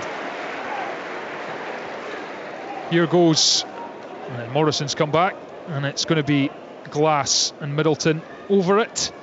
Middleton's going to take the corner. United getting the big boys up from the back. McMahon is in there. Here comes Docherty. Graham is in there. Holt's in there. Watt's in there on the goalkeeper. Middleton's going to strike this with the left foot into the near post. It flashed right across. It's come to Sybil at the back post. Got the shot away. It's come off McMahon, and Falkirk finally scramble it away out the box, and then it goes back to Grimshaw, who puts out for a Falkirk throw-in their own half. But that was frantic stuff. And it's going to be, and they definitely were listening to you, Rory, because John McGlynn is going to make a couple of changes. It looks like Henderson is going to come on, and it's going to be Calvin Miller as well, and Callum Morrison is going to go off, and there's another player trooping off as well there, and we'll see if that can make an impact. Yeah, it was Stephen McGinn. I mean, I think a lot of people are surprised to see Callum Morrison go off. He wasn't happy himself, but it looks to me like he's maybe protecting him a little bit, because he's been by far and away their best player tonight, and they won't want anything to happen to him. Trailing by a goal to nil, Falkirk. Here's Donaldson, right-footed, loft forwards, but takes one bounce, and United don't initially deal with it, but Ross Graham stayed composed to knock it back at the second attempt to Walton, who then kind of sclaffs his clearance, but it does reach halfway. Falkirk get ahead on it. And then it's put into the air by McMahon at left back. Acumen takes it on the chest. Edge of the box. Can he get a shot away? No. It's full for Miller. Good tackle. Now Henderson, the other substitute. Yates forced back to Lang at centre half, just outside the centre circle. Here comes McCann, the left back, driving in field. He's forced to twist and turn away. Then out to the left-hand touchline. Then it comes back in for Henderson to Donaldson. And United have been just effective at snuffing out the ways through, but Donaldson's gone on a surging run. He's all the way up into the box, the centre half. He's up to the byline, and he's eventually just overrun it. Nosebleed at the end from Cole Donaldson, behind for a goal kick. Yeah, it was good play. He recognised that the space had opened up in front of him, but he just took one touch too many. And sometimes centre backs sort of lose their composure a little bit in the opponent's box, and that's what happened to Cole Donaldson. Speaking from experience there, Craig. Well, here Falkirk need an equaliser. They do have a game to come. This is United's final game of the section, and as it stands, they're going to finish with a victory. It started with two fairly devastating defeats, particularly the one at Spartans, but they've been much better here this evening. Into the feet of Watt on the edge of the box. It's now into the penalty area, out to Grimshaw on the right hand side. He's crossed it to the back post, but it's over the head of Niskanen, and Calvin Miller picks up all the way on the right hand side for Falkirk, and it's flicked on into the path of McIver. Ross Graham steps in and picks up the ball, intercepts out to Grimshaw, who plays it in behind to Middleton out on the right hand side, and Henderson gets a good sliding tackle in, out for a throw in on the far side. United still leading 1-0 as we approach the 70th minute here at the Falkirk Stadium. Yeah, just sit and watch, and Sybil's too good to be playing in the Championship, isn't he? Yeah, I would say so, yeah. In fact, I know so, having played with him. He's a very good technician in the middle of the pitch, very cool under pressure. Hard working. He's not the tallest, but he's aggressive as well. I just think he's a really solid player. Yeah, and he's been influential, and it's fizzed into Declan Glass. He's on the left hand side. He's trying to take on Henderson, a substitute. He's twisting and turning, gets onto the right foot. Glass, he's still got the ball. Eventually Miller tracks back and gets a foot in and dispossesses him, and Falkirk clear up towards McIver, who's barely had a sniff, you have to say. And United turn over possession into Glass, bang in the middle of the goals, just approaching the D on the edge of the box. Offloads to Watt, who tries to shape to shoot with the right foot, but that one looked like it was heading on target for about half a second and then drifted well wide. And there's been a goal at McDermott Park. Kennedy. 18 minutes to go here, and it's Ayr United who've taken the lead. I think Sam Ashford will get the credit for it, but it was a brilliant shot from Ben Dempsey from at least 30 yards. It took a deflection off Ashford. He's just come on. I think he's going to claim it, but the credit should go as well to Ben Dempsey for the shot. As things stand, Ayr United would go top of the table and St Johnstone would go out of the League Cup. 18 minutes to go. 2-1 Ayr United. Yeah, big result for Ayr that would be. St Johnstone struggling, and United's in front here. Holt goes back to Walton, and we'll see how keen United are to add to their tally. They're certainly had a lot of the ball in the Falkirk half, still awaiting a clinical moment. Tony Watts had a couple of chances, and here he is, left hand side, right on the edge of the box, and it's a poor scuffed cross straight down the throat of Sam Long, who's going to just thump this up and hope that Aguiman can chase it down the left wing, which he tries his best to do, but Ross Graham gets across, as he has done all night really, and just prods it out for a throw in. McCann looks to take it quickly, but he doesn't have any options, and he leaves it. In fact, it was McIver, I think, actually looked to go quickly, and McCann, the left back's going to go up and take instead. There's been some really good performances tonight for Dundee United. Craig's mentioned Sibbald. Ross Docherty next to him, his ball winning is unbelievable, especially high up the pitch, intercepting passes into the Falkirk midfield so well, starting attacks. Well, and that's a rather silly free kick to give away right on the edge of his own box by Liam Grimshaw. He just lent the arm out to try and control it. It may have come off the very top of the arm, the shirt sleeve, but you could see him leaning into it, and when the referee sees that picture, there's no chance he's given anything other than a free kick. It was silly, but I could only assume that he didn't know if there was anybody behind. Panicked a bit. Yeah, and he's panicked. That's the only thing I could assume. And Falkirk have a free kick, and it's 23-4 yards out, left hand side, quite far left, almost in line with the edge of the box on the left hand side. Liam Henderson adds a lot of height. He's good in these situations. And it's going to be Miller who's going to cross it into the back post with the left foot, and it was towards Donaldson, dealt with well in the 6 yard box. I think it's Ross Docherty, the captain, who got up and cleared it. That was superb defending, it really was. I mean, you were waiting on that ball going into the back of the net, weren't you? And he managed to get himself in front of the attacker and head the ball behind for a corner. And here is the Falkirk corner about to be taken. Calvin Miller, the substitute, going to whip it in with the left foot, right on top of the goalkeeper, who thought about coming, but the defender heads it away instead. Back out to Miller, his right hand side.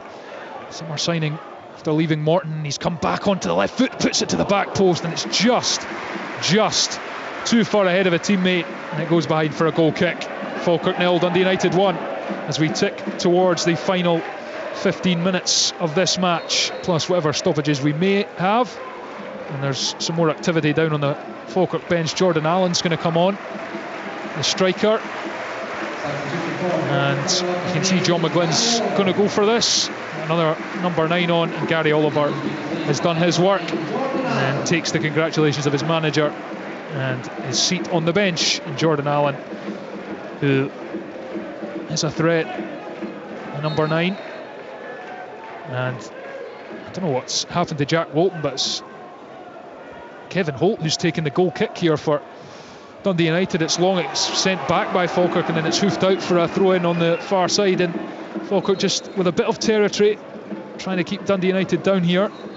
McCann with a throw in right on the far side, left hand touchline into the feet of Miller, goes back. Here's Yates up the line, Henderson, big frame of Henderson, turns, gets it back to McCann. He's going to flash this into the box. It's all the way to the back post where Mackay gets a header on target, but Walton was positioned perfectly to save and keep United's lead intact. Still alive, and there's a bit of and there's a shove there from Cole Donaldson on Ross Docherty. Bit of pushing and shoving, and all fairly innocuous. But that, Rory, was a great chance for Falkirk. It was. I don't know what Craig thinks. I don't know if he can do a lot more. He needs to generate the power himself the way it is in his neck muscles, and he concentrates at keeping it down and getting it on target. You could argue he could find the corner, but I think he does pretty well there, Brad Mackay. Yeah, I mean, getting in there, he's mainly a centre back, isn't he, Brad? Yes. So he's up in the inside the 6 yard box almost. I think if anything headed down the way, I think gives him a better chance of scoring, and that's the only criticism I would make, that it was right at the goalkeeper. The crowd getting right behind Falkirk here as they have a concerted spell of pressure in the United half. Mackay, who had that chance moments ago at the back stick, saved by Walton. He's winding up to take a really long throw into the box. That's exactly what he does, right towards the 6-yard box. United deal with it, and then Doherty hooks it clear on the edge of the box. Good defending. United looked a lot more certain of themselves under higher balls into the box, and that's a good play from Agyeman up the left-hand touchline. He's away from one, he's trying to go past another. Has he overran it? Yes, he has. Or no, he hasn't. The flag didn't go up, but it's gone all the way through to Walton instead. That looked out to me, but it's in the hands of the goalkeeper, and it's going to be a change for Dundee United as well, as they lead by a goal to nil. Young Rory McLeod is going to come on for Tony Watt. Yeah, I think he'll just be protecting Tony. He's probably not up to full speed, although he has shown a lot more energy today than when I saw him last week. He's actually had a good game, Rory, hasn't he? He's missed 2 really good chances, and that'll be the thing that's biting at him, I'm sure. Yeah, Rory McLeod, 17-year-old, the United's youngest ever player at 16 in 6 days, and he's still looking for that first goal, senior goal in United colours. I watched him a couple of times last season, and I think he's put in a really difficult position to try and keep a club of Dundee United's stature, pin their weights and hopes and expectations on him at times during certain games is difficult, but he's got a big future in the game. Donaldson wins the header, it's sent forward. Graham is equal to it at the other end, heads it. Henderson then sends it back, flicked on by Miller, dealt with by Holt, but it's come back up the United end. It's all a bit shaky, but then Sibbald just calms things down, gets his foot on the ball and offloads it to Niskanen, who's driving infield. He's away from 2 Falkirk players, and then he's spread it out really nicely to Middleton on the right hand side. He's going to drive at McCann, the left back. Middleton cuts back, and then he tried to look for Glass, but the pass was behind him, and it's run all the way out of the box to the feet of Calvin Miller, who offloads the ball, and Falkirk clear down the other end of the pitch. And that was a poor one there, misplaced. I don't know what he was trying to do. That's the thing. Normally you can try and work out what he was attempting. A cutback to nobody. And here's Grimshaw. He's fizzed that right into Holt, who was under pressure, did really well to control that and get it back to his goalkeeper, who's hoofed it long. Sibbald again picks up the second ball in midfield, gives it to Glass, who's dropped the shoulder and drives into a few free yards of space, then passes to Doherty. United work their way into Falkirk territory. Here's Sibbald, goes out to the right hand touchline, and Grimshaw, and then Doherty with a switch of play, and that had some real zip on it. That pass through the air out to McMahon, left hand side, driving into the penalty area. Can he get to the byline? He can. He's gone round one defender, and then it's just gone behind, and he almost paused. It was as if he wasn't expecting to go round the defender, and then he lost his way. I think he wanted an extra second to lift his head and try and pick a teammate out, and by the time he'd done that, the ball had run out the pitch. I'll tell you what, if he'd gone down, the referee would have had a decision to make, because the defender tried to win the ball inside the penalty box and was nowhere near it. Here's Middleton. There was a nervy moment at the back again there for Falkirk. He managed to just scramble it clear through Donaldson as they tried to play out from the back. Doherty, he's chipped one over the top for Niskanen to chase. He's touched it into the path of, it was Glass there. No, it's young Rory McLeod, sorry. It was just too far in front of him. It was a lovely touch by Niskanen. Perhaps could have maybe had a shot at goal, but Falkirk come away with it. Henderson goes back to long. But United, Craig, certainly putting the pressure on. Yeah, they've been the better team by far, other than that first 20 minutes. I'll let you carry on here. And here's Miller up to the right hand corner of the box, and he's floated it in towards the back post, and Jordan Allen was totally free, but the ball just drifted too far in front of the striker, and it's behind for a goal kick to United. Falkirk 0, Dundee United 1. Yeah, it's the most difficult third to be creative in and be composed in and get the pass right, and it's told on a number of occasions for Falkirk, because although the cross isn't easy, it's not particularly difficult either, and I think that he could potentially do better there. And Jordan Allen at the back post would have a header, but not to be. Indeed, a substitute not too far away from getting some contact on that. Here's Miller again, who's made an impact off the bench for Falkirk. He's lively on the right hand side. Middleton picks up, and he's gone all the way back to the goalkeeper, and Allen tried to steal in, and then Walton was very unsure on his feet and just blasted it out for a throw-in. Falkirk trying to force a mistake. They take the throw-in quickly. Here's Henderson, the towering frame of Liam Henderson, gets the ball back. The Falkirk fans here want it shelled into the box, but Falkirk just trying to go backwards to Donaldson at centre half and work it up. He chips it towards the back post. Agyeman's there, as is McIver, but they lose the duel again, and it goes through to Middleton, who's backtracking. He's trying to shield this, and he's not done it properly, and it's cut back to Agyeman in the box. Can he work the space for a shot? It's blocked by Ross Graham. Outstanding defending. Comes back into the middle of the box towards Allen, headed away this time by Holt. United standing firm at centre half at least. I don't know what Middleton's doing. He's had 3 touches since he came on the park, and each time he's created a difficult situation for Dundee United. Falkirk, their tails up slightly, just trying to grab an equaliser, which would force a bonus point shootout. If they could take 2 points from this, it would be extremely valuable, but it's United who hold the advantage at the moment as we enter the final 9 minutes of the 90 here at the Falkirk Stadium, and it's passed back right down the right hand touchline to Grimshot right back. Sibbald steps into midfield. He's in a tight space. He just manages to squeeze it through via deflection to Glass, and then McLeod drops in and wins a throw in.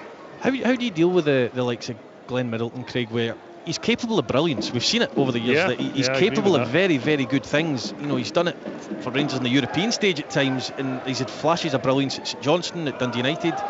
Must be so frustrating as a manager to try and get it out of him consistently.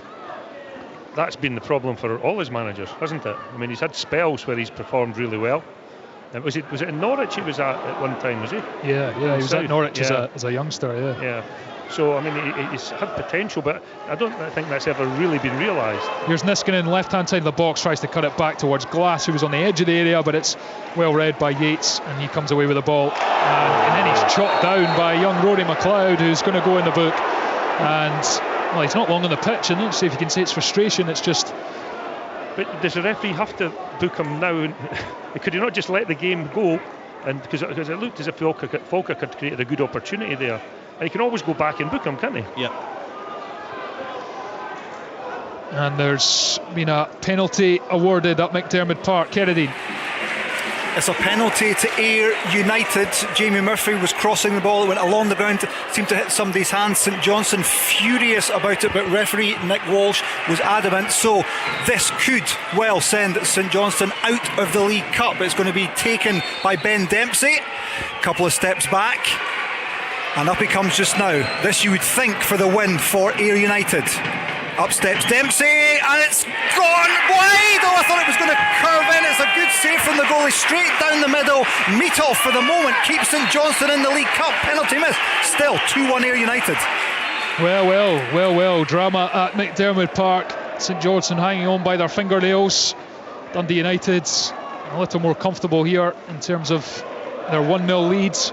They've got the ball for a throw in midway through the Falkirk half. McMahon opts to throw it back to Holt. Yeah, in Perth, that would be a blow for Stephen McLean as he enters his first full season as a manager to exit the League Cup group stage.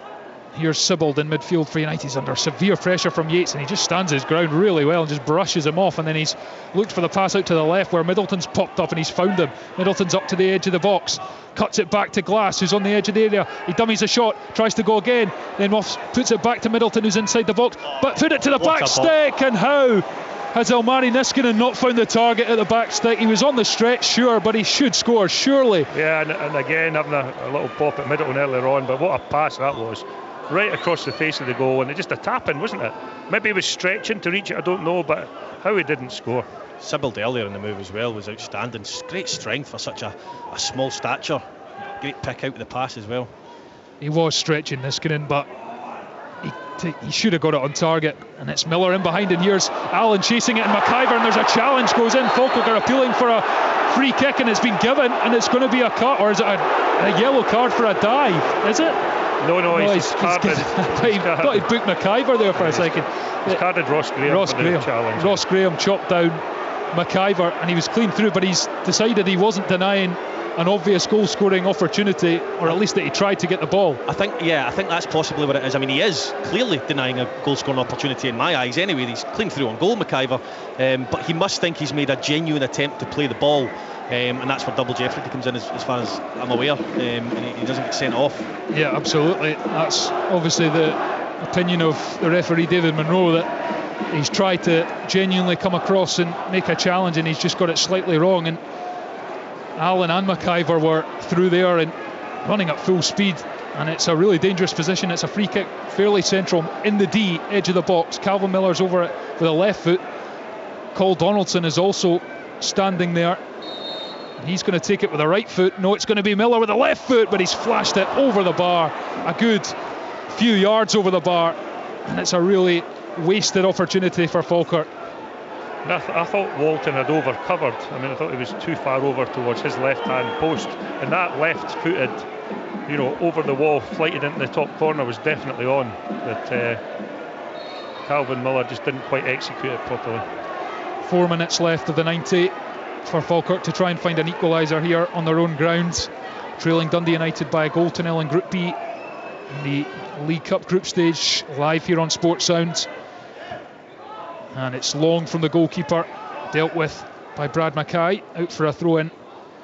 This would, although they're not going to go through in the group stages, Dundee United, this is their final game, a win would just keep morale on an even keel as they head towards their championship opener a week on Friday, against Arbroath, which you can watch live on BBC Scotland.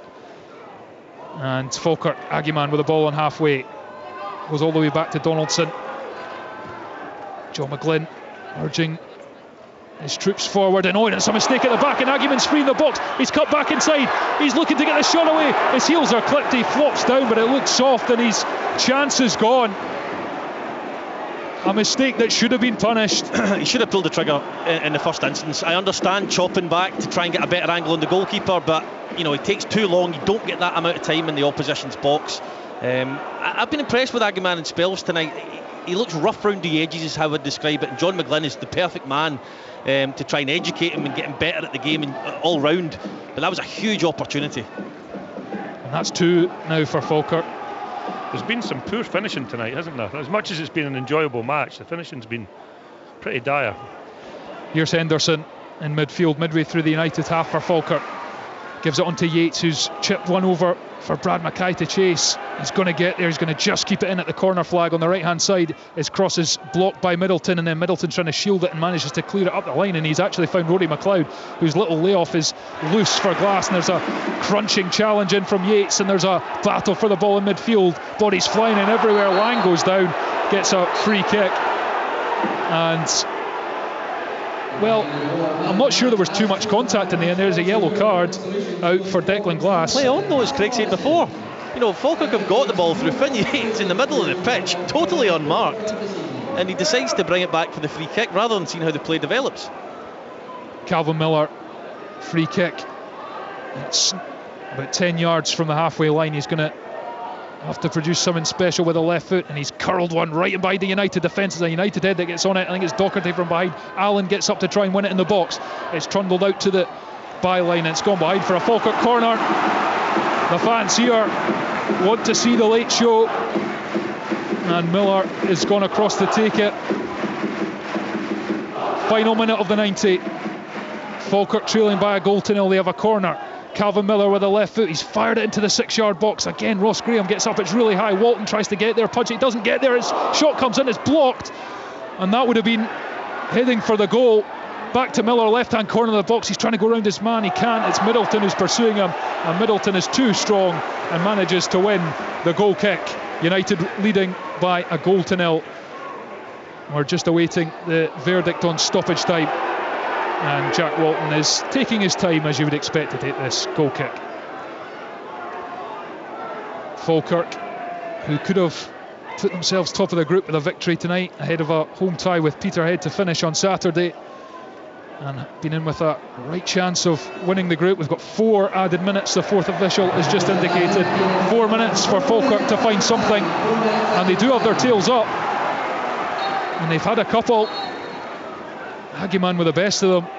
Mackay at the back post as well, not converted. And here is Mackay with a throw in on the right hand side, launches it up to the corner of the box. Another header won by Kevin Holt, out for a throw in. Mackay jogs up the pitch, he steps all the way back towards the advertising boards as he looks to absolutely launch this in.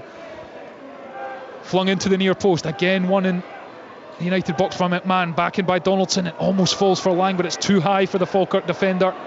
And then United managed to clear, and McMahon's put this up the left-hand touchline for Middleton to chase, and it's back to the goalkeeper Long. And Falkirk will try and come again. And we've had an incident at Central Park. We'll get to Matthew Reid very shortly because it's just outside the Dundee United penalty area. Falkirk don't make the most of it though, and Sibbald comes away with it. He's played it infield to Declan Glass, and it's up the touchline, and United with McLeod with the ball out on the right hand side, not in any rush at the moment, and it's infield. Here's McLeod, Docherty, can they fashion an opportunity? Driven infield, Falkirk turn over the ball, and it's hacked backwards.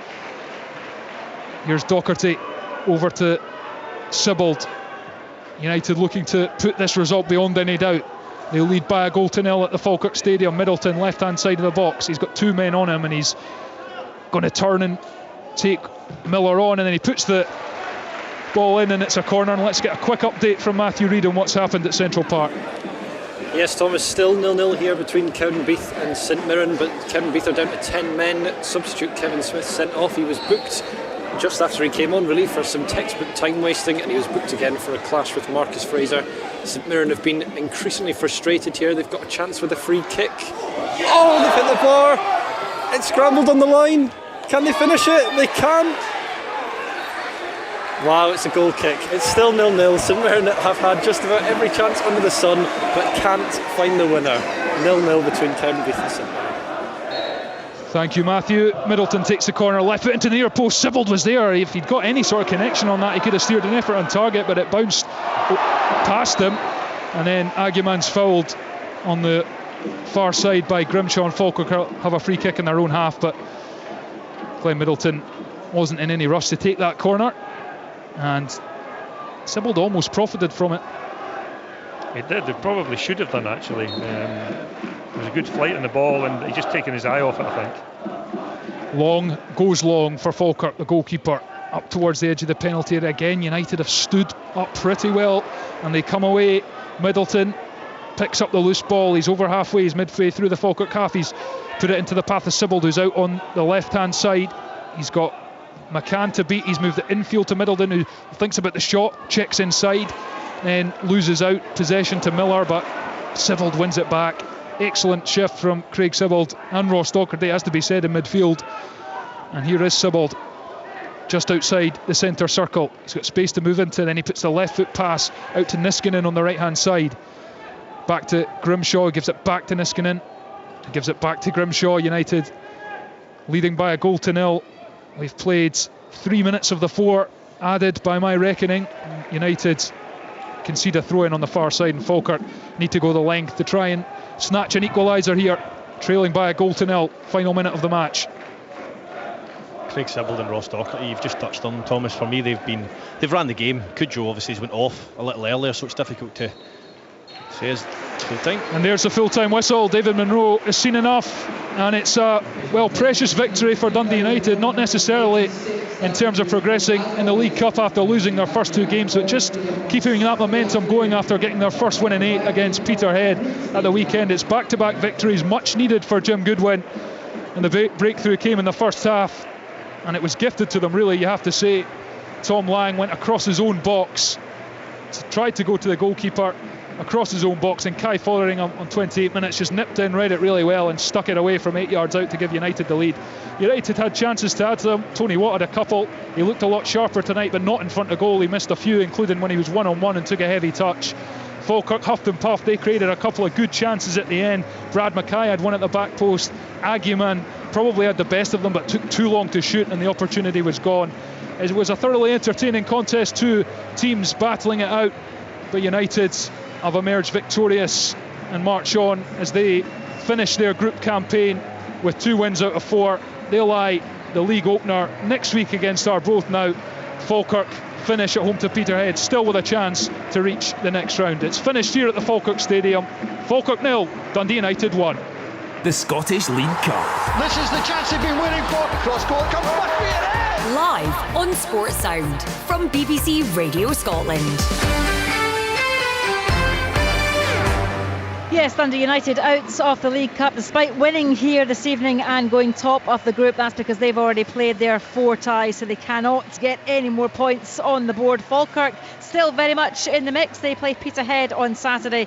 Partick Thistle, they too are in the mix. They take on Spartans. We'll hear from Rory Loy and Craig Levine in just a moment. Let's get across live to our other reporters who've been at a couple of other games for us this evening. St Johnstone against Ayr United. Let's see how that one finished. Kerry Dinitsan can tell us. Well, St Johnstone 1, Ayr United 2, and the big news here is that St Johnstone are out of the League Cup. Saints dominated the opening stages in which Cammy Ballantyne and Stevie May missed great chances to put the home side ahead. Profligacy punished by George Stanger's crashing header for Ayr from the excellent Jamie Murphy's flashing free kick. That was just before the half hour, just before the break. Another header, this time a lovely looping effort from Max Trushriavi from Graham Carey's delivery, put St Johnstone level at halfway. Their momentum looked to continue as they drew a fabulous point-blank save from Ayer's Charlie Albinson not long after the restart, but the introduction of Ayr striker Sam Ashford make a big difference. His presence up top caused a nuisance for the Saints backline, especially when he deflected in Ben Dempsey's long-range blaster to put Ayr ahead with 20 minutes to go. They could even afford to miss a penalty when Dempsey went straight down the middle, only to find goalkeeper Dimitar Mitov's trailing leg in the way. The keeper then pulled off a brilliant save, I think from Ashford again, to keep his side within touching distance, but they failed to make any of their pressure pay. So it's Ayr United who go top of Group A. If they beat Alloa at the weekend, they're through to the last 16. St Johnstone, though, are out of the League Cup. Not the start to the new season relatively new manager Stephen McLean would have wanted, but the honest men go marching on. St Johnstone 1, Ayr United 2. Yeah, not indeed at the start that St Johnstone would have wanted. As Kerridine says there, St Johnstone out of the League Cup. Ayr, though, they are still going strong. They top the group, and as KD says there, they play Alloa on Saturday. Right, let's find out what happened at Central Park. It was Lowland League side Cowdenbeath up against St Mirren. It was a tight old tussle when last we heard from Matthew Reid. Matthew, how did it finish? There was some incredible late drama here, Jane. It finished Cowdenbeath 0, St Mirren 1. Toyosi Olisanya off the bench with a goal in the dying seconds. It looked for all the world like this game was set for a draw and a penalty shootout, but Lewis Jameson, another substitute, cut inside from the right, hit a shot, and Cowdenbeath goalkeeper Craig Hepburn could only parry it into Olisanya, who tapped in from close range. I have to say the St Mirren fans here are clapping off their side, but I think the overriding feeling is relief, because that win tonight means that they have set up a decider with themselves and Forfar on Saturday for who will win Group H. Like I say, it could have been a very frustrating evening, but Olisanya in the end popped up with that late goal.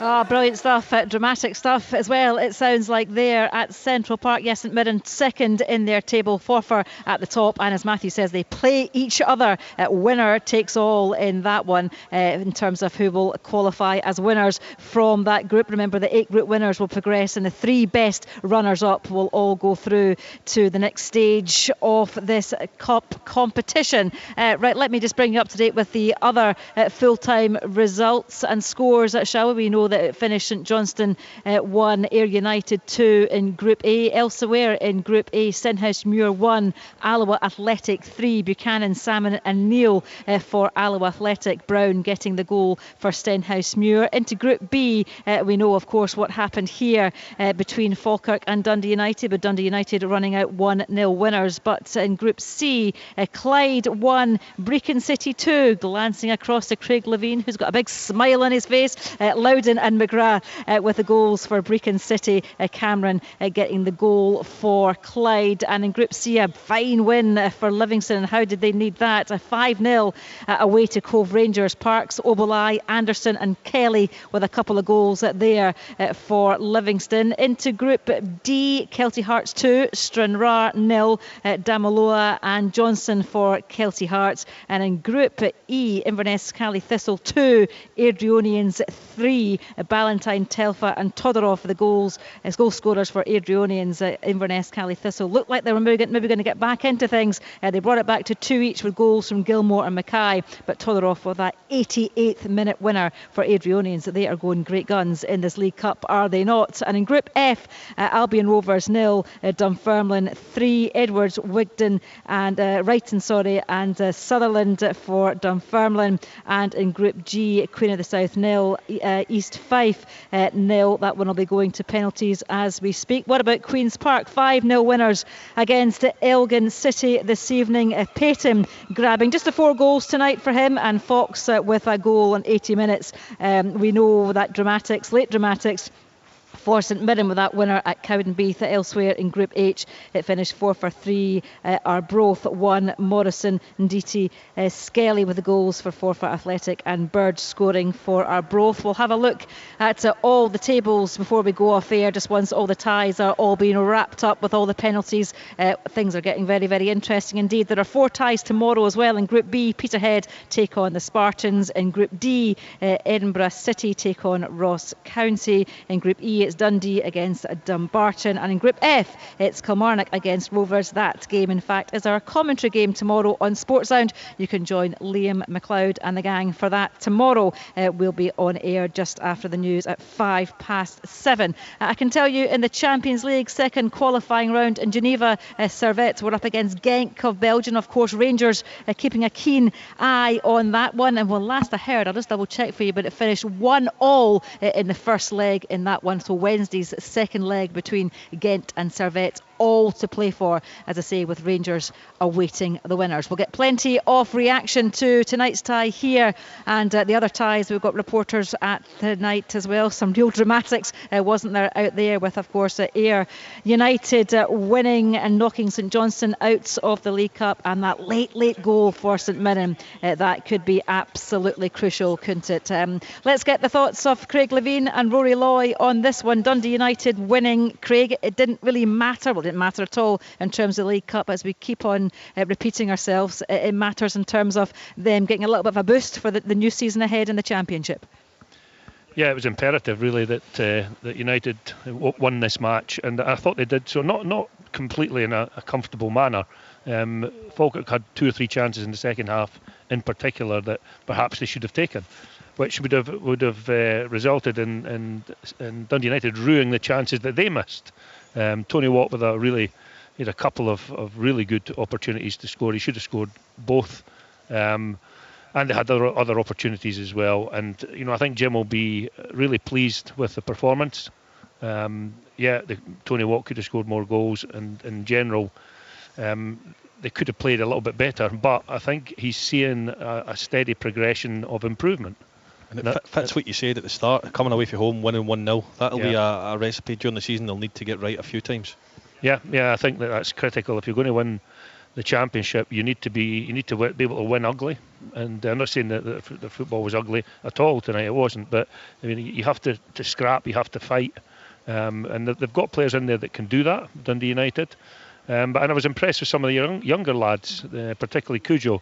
I thought he had a really, really good game. You like him, don't you? You're a fan of him. Yeah, I really do, because he's creative, and he's willing to run at people, and that's one of the things that I really enjoy is players who will take a risk. And he does that when he receives the ball. He tries to take people on. He tries to create opportunities, and it's great to watch. We all love to see that type of football. Another thing is he's so diminutive, isn't he? But he's strong and he's brave. And I thought his performance was excellent tonight. But I'll come back to Sibbald as well. I mean, I'm a huge fan of his, and I've watched him improve year on year on year. And going down into the Championship, I think he's going to be a standout player this season. Rory, for your old side, Falkirk, of course, losing here this evening, but still very much in the mix. They sit third in Group B. They're on 5 points, and they play Peterhead here on Saturday. Obviously, Partick Thistle are on 6 points, just above them in Group B table. They take on the Spartans, so you would fancy that Partick Thistle might be the slight favourites in terms of going through. But what did you make of your old team this evening? What did you like about them, first of all?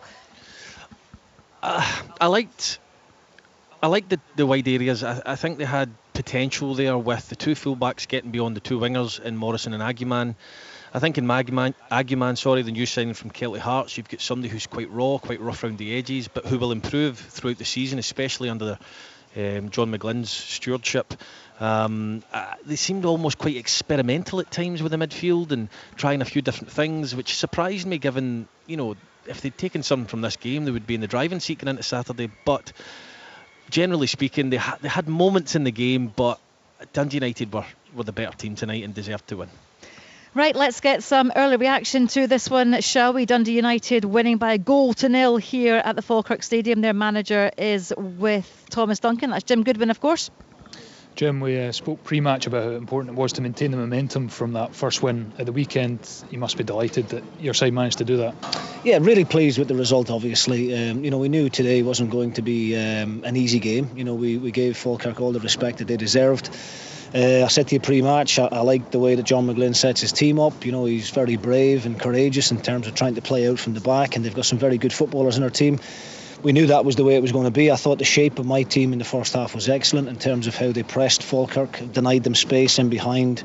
Really disciplined performance in the first 45, and the goal actually comes from that, where we allow Falkirk to play themselves into trouble. We jumped at the right time together, pressed them aggressively, and it was a poor pass from the Falkirk defender that Kai Fotheringham couldn't miss from the situation, but it comes from the first part where we're all pressing together and there's a real understanding there from the team. The second half I thought was really scrappy. I thought for as good as the first half was and the amount of good areas that we got in, and I thought we could have had another 2 or 3 goals in the first half with the opportunities that we had created, but for a little bit of lack of quality and maybe match sharpness, that could have been a bit more of a comfortable scoreline for us. But the second half I thought as a spectacle, it wasn't the greatest. I don't think either team played particularly well. The pleasing thing for me, I saw a side to the team that the last 25 minutes when Falkirk started to go that little bit more direct, my two centre halves, the two holding midfielders, Sibbald and Docherty, really had to compete, really had to be aggressive. And we're going to face different types of footballing teams in the division that we're in this year. Queen's Park are very much a footballing team and want to try and play out from the back, and Arbroath, first league game of the season, a little bit different. Dick wants his back lads to get the ball forward a little bit quicker, so we're going to have to be able to compete in all areas. And I suppose that's the most pleasing thing that I can take from the second 45, is that we actually dug in, stuck together, rolled our sleeves up and hung on to that clean sheet. Yeah, a couple of players stood out as well. We were talking about them in commentary. Cujo ran his socks off and looked a threat, and obviously Kai Fotheringham. First of all, how is Kai? Is he okay? And obviously the performance of those two players. Yeah, look, the way that we want to try and play, you need energy at the top end of the pitch. You need that bit of creativity, and Kai Fotheringham has had a great pre-season. I tried to get him as many minutes as possible toward the tail end of last season to get him that bit of experience, and he's been one of the most consistent performers throughout pre-season. So yeah, justified his start in the team. Disappointed for him with the injury. I'm hoping it's not too serious, but it's a muscle injury, so we'll need to wait probably 24-48 hours till it settles down so we can give a proper diagnosis on that one. Cujo's a terrific talent. He really is. He's for the size of him, he's hard as nails. He gets hit and he gets knocked and he gets back up and he keeps going.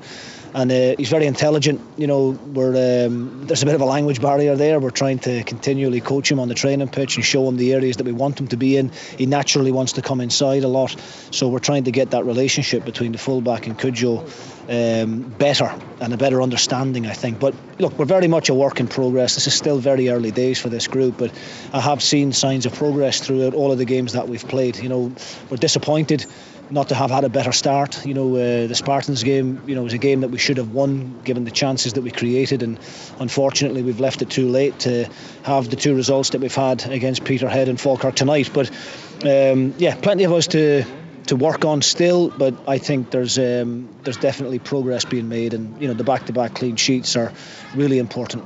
Yeah, it was night and day from Spartans to tonight. You obviously have the league campaign a week on Saturday. You've got one pre-season friendly left. How confident are you that by the time you hit Arbroath a week on Friday that you'll be raring to go and you'll have things how you want them? Yeah, that's always the hope. That's what pre-season is. We're disappointed with the way that this competition went, because we believed we had a really good opportunity to get out of the group and get through to the last 16, and unfortunately we shot ourselves in the foot early doors. But I have to say, I think the reaction from the group has been very positive. The last two results, albeit against opposition that we would expect to win, but we've got to respect the opposition. They're never easy games, but we've got to take a bit of confidence, a little bit of momentum. As I said, we should have scored more goals tonight. I can think of 3 really good opportunities that we had in the first half. Cujo with the header at the back stick, he should do better. Tony Watt lacking a little bit of match sharpness. I think his first touch was a little bit heavy when he was through on goal.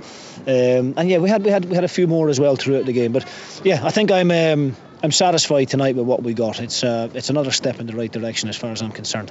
Thanks, Jim. Cheers. Okay, thanks, Thomas. Jim Goodwin there, the Dundee United manager, yet satisfied. He says that progress has been made. That's something that you picked up on as well, Craig, which is important to see. Talk to me about Tony Watts. He did look quite lively out there this evening, didn't he? It was quite an odd season for him. Last season, being sent away to St Mirren on loan. Didn't have the best of seasons, but he's come back and maybe he's got a bit of refreshment about him, raring to go, prove that they were wrong to send him out on loan last season.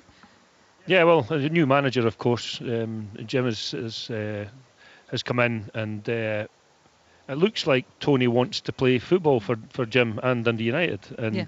I mean, he worked really hard this evening, probably too hard at times, and chasing the channels and running back the way. And a lot of the time, he would probably been better served being in the penalty box at times. So, and that's not something that I would have said about Tony Watt in the past. Did too much running. But listen, no, he's a lovely guy, and I'd like to see him settle down somewhere and and make somewhere his home. And maybe one of the things about getting relegated is this huge disappointment. But sometimes out of that come some good things. I mean, Cujo couldn't get a game last season in the Premiership, and maybe just everybody looks at him and thinks he's really small and he's not capable of doing what needs to be done. But I disagree with that. If Fotheringham's come back from loan, he looks like he's going to have a place in this team. Louis Moat, I think, is another player who, playing in the Champions, should be an absolute standout. Him and Tony Watt up front, for me, would be the best partnership in the league if they're both fit and able to play every week. So, and we talked about Sibbald and Docherty, didn't we? And so that there are, and young Ross Graham, I thought was excellent today. Won just about every header. And in this league, that's what you need. You need people who can defend, because there are situations in this league where you come up against players who maybe they are a bit raw, but they're a threat. You're a threat, and they're a threat. So, yeah, there's a lot of things about tonight that I think Jim would be really pleased about, as he said, and heading in the right direction. I think it's important that if you start talking that way, that it continues. Yeah, he didn't seem overly too concerned about the fact that they did miss some clear-cut chances as well. Probably, obviously, creating the chances is a positive for him to see and to take from that. But he'll want to try and rectify that as the league goes on, though, won't he? Yeah, well, I actually thought he was quite hard on his team. I think in the second half they created opportunities. I thought, for all Falkirk threw at them, I thought the last 10 minutes they were relatively comfortable, and they had chances in the second half as well as the first. I don't think they were outstanding by any stretch of the imagination, but I thought they were consistent and professional from pretty much the 10-15 minute onwards. So, a little bit unfair on his side, I thought, there, and a little bit critical. But those two results, the Peterhead one and this one, it'll take any unwanted distractions away from the club and Jim Goodwin going into the game a week on Friday, that's for sure, Jane. Yep, absolutely will. Let's go back down trackside, shall we? Because I think Thomas Duncan has the Falkirk manager, John McGlynn, with him. I do indeed, John. Commiserations. What was the difference between the sides tonight, do you think? A goal. Is it be as obvious as that? We made a mistake, they cashed in, they obviously worked on their high press, and we made an error by going across the face of the goal with that type of pass. You're always asking for a little bit of trouble. I don't think we communicated well enough to make sure that Tom wasn't going to do that, because I think we could all see he was going to go there and it wasn't the ball to play at that particular time. But we've got loads and loads of positives to take from the game. I think the scoreline's harsh on us. I think we deserved a draw out for everything that we put into the game, and the good positions that we got into. Our final ball wasn't the best, which is unfortunate, but in the second half, Brian Mackay's in at the back post, great header, and the goalkeeper's made a great save. He's made a great save from Callum Morrison from a free kick. The ball they actually got deflected, and he's had to adjust and made a great save. And Alfie's got a great opportunity to shoot, and he delayed his shot, and again that chance went a begging. We pushed right to the end. Our players kept going all right to the end, and I'm delighted with their attitude. I'm a little bit gutted for everyone Falkirk minded that we didn't get something from the game.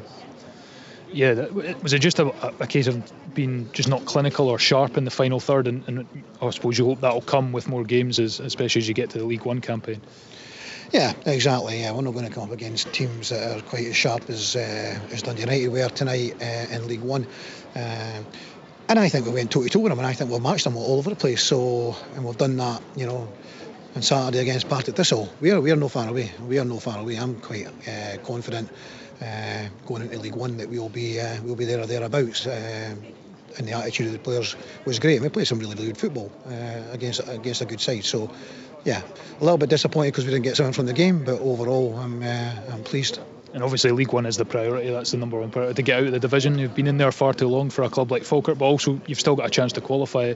It's maybe a bit more tricky with you only being able to get to 8 points, but still, if you win, you never know what could happen on Saturday against Peterhead. So you've got to keep fighting. Yeah, exactly that. Yeah, I mean, Peterhead's our next game. We need to put everything into that. We want to try and win that game, win a home game. It's been a little while since we won at home, so we want to try and win a home game and take that into our league campaign, which starts the following week with a home game against Annan. So yeah, we can get to 8 points, and that's what we've got to do. We'll have to respect Peterhead, and there are not going to be any pushovers, so we need to respect them.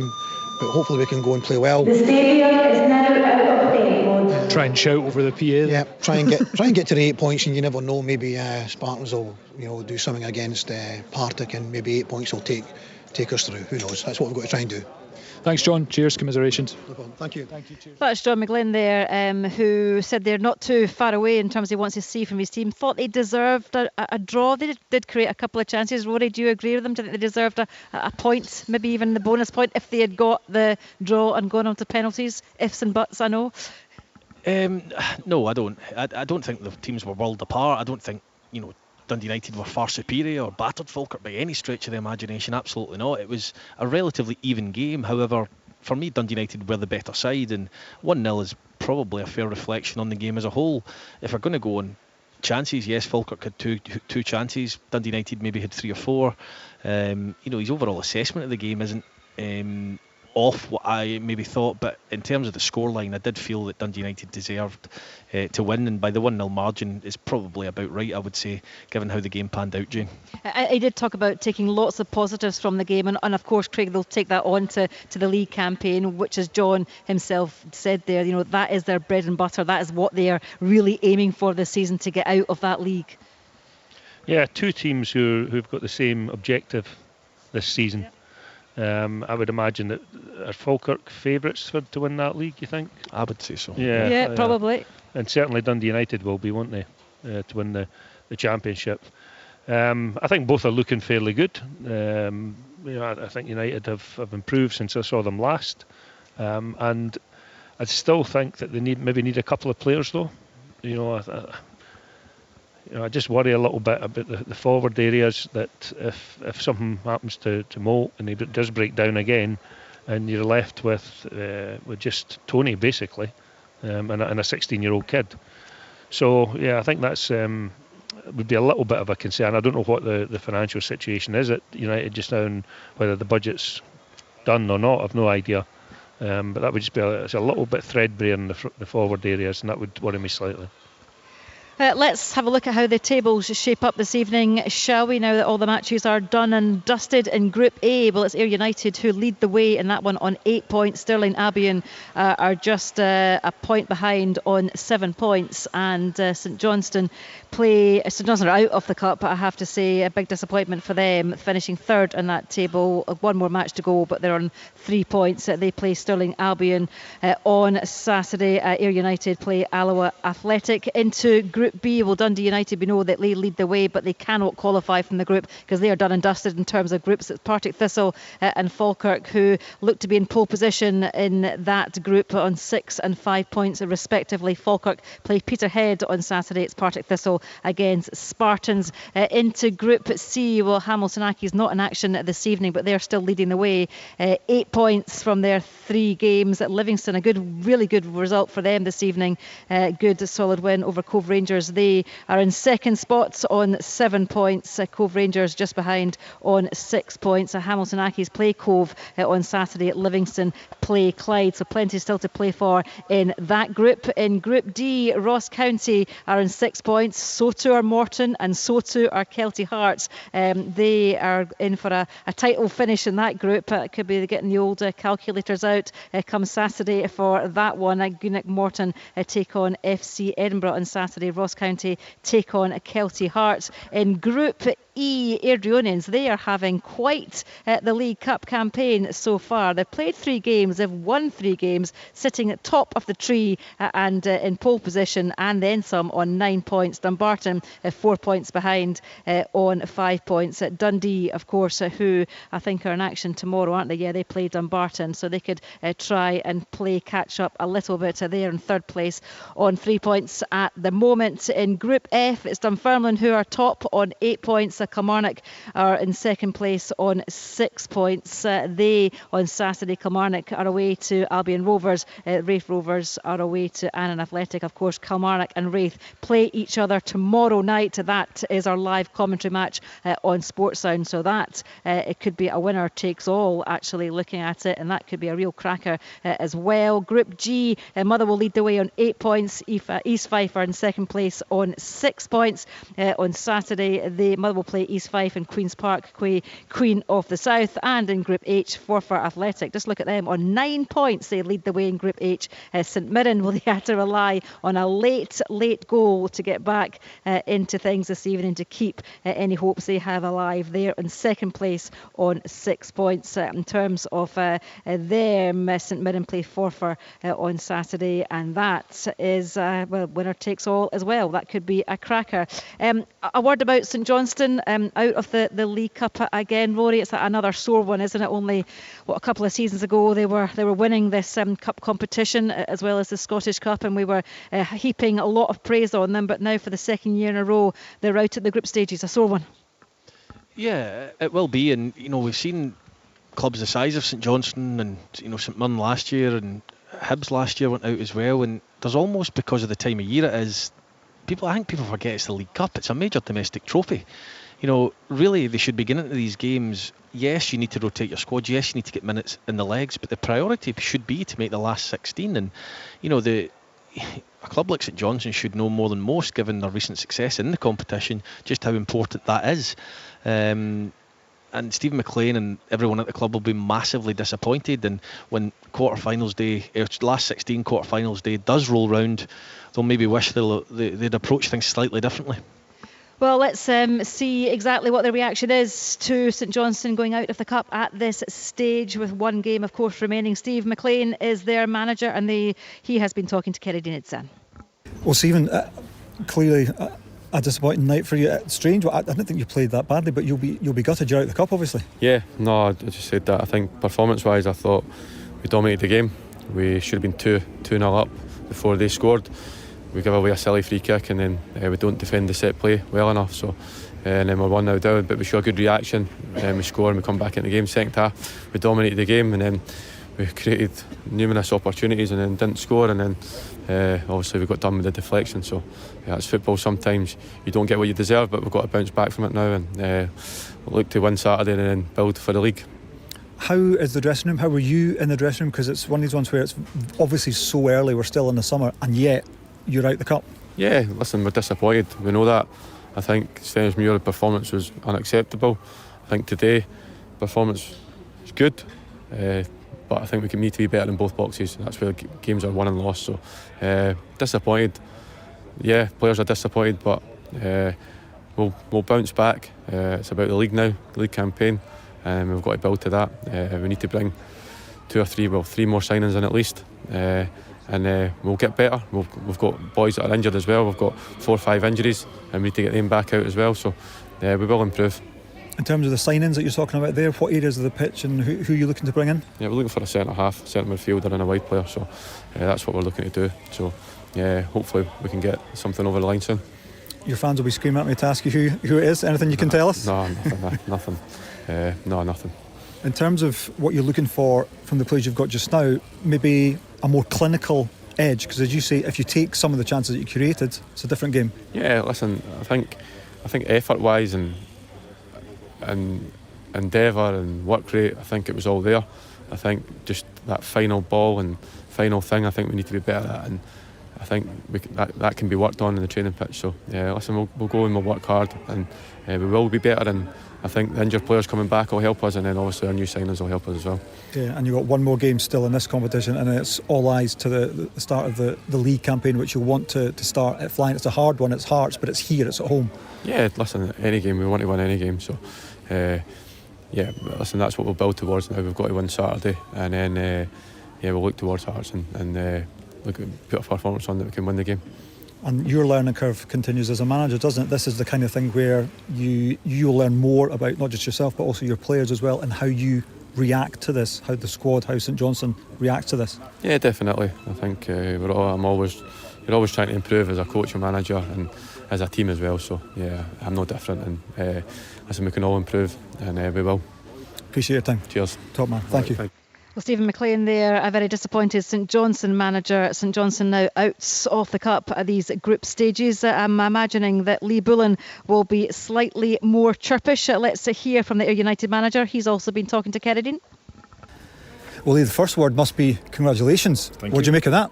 No, really pleasing performance. To get a victory over a team from the league above is always very, very promising. We're very, very happy in there. We had to fight for it, absolutely. I think they did put us under pressure, but ultimately I don't think either goalies had a really busy time of it tonight. Both defences did well, a lot of blocking, a lot of hard work, but ultimately in the end we got the 2 goals and potentially could have the third with a penalty. Unfortunately we didn't take advantage of that. Yeah, I mean, I don't think too many people could deny that you were worthy winners. You mentioned there the missed penalty. There were other chances as well, and you had a cracking player in the middle of the park, and Jamie Murphy as well. Wonderful performance for Jamie. Obviously, coming back to your old club, it always gives you a little bit extra lift as well. But he just seems to float across the ground at times, and he just takes up wonderful positions, causes opposition defences real major problems with his positional play, and he's been a fantastic asset to the squad this season. Nice for George Stanger as well, getting his first goal for the club. But again, Murphy's free kick, he was involved in a lot of the good stuff that you did, and it was that delivery. But what a finish from Stanger. Absolutely fantastic header, quality delivery as you say, but absolutely delighted for George. He's come in and just settled in, he's fitted in like a glove. He's been brilliant. He's got the right work ethic. He's a hungry young player that wants to do well for himself, and if Ayr United can give him the platform to go on to bigger and better things, then we're all happy with that. And Sam Ashford's claiming the goal, is he? What an effort from Ben. It was Mark McKenzie run away with his hand in the air. Ben had the wonderful, I didn't think Ben was going to go and hit it at first, but he caught it, and then Mark McKenzie ran away with his hand. So it's Mark McKenzie he ran away with his hands up. So Sam Ashford had the opportunity where the Big Mitov makes a wonderful save. It's probably at the right height, and then he obviously sends the goal the wrong way, but fair play to the goal, he saves it with his feet. So yeah, a little bit of frustration in that. It would have been nice to get the third goal to settle it down, but again, it's an opportunity. We put on a 17-year-old kid at the end there to give him a bit of experience against Premier League opposition. So yeah, all in all, a very good evening's work. Yeah, a top night for you, because you're top of the group, so that might be enough to get you through anyway. But if you beat Alloa, you're definitely through to the last 16 of the League Cup. Because Stirling, I don't know how Stirling got on tonight. Do you know the result? I think the fact that Stirling and St Johnstone play each other, I'm guessing that almost guarantees us there, unless Stenhousemuir beat Alloa tonight. I'm not sure. So I don't think Stirling played, because their last games against Saints. I don't know how Stenhousemuir and Alloa got on tonight. So Stenny obviously has won one game. If they win a game tonight, they'll be on 6 points. We're up there, so potentially Stenny's got Stenny are finished now in the goal. So that should almost, if I've got my calculations right, we should almost be there. I think top 2 go through, don't it? Top first and then the best of the second place. So, we've still got a job. You could settle any argument. You beat Alloa, you're in the last 16. Yeah, exactly. So it's in our hands, and that's the most important thing. So very pleasing, but we still have a big game to go.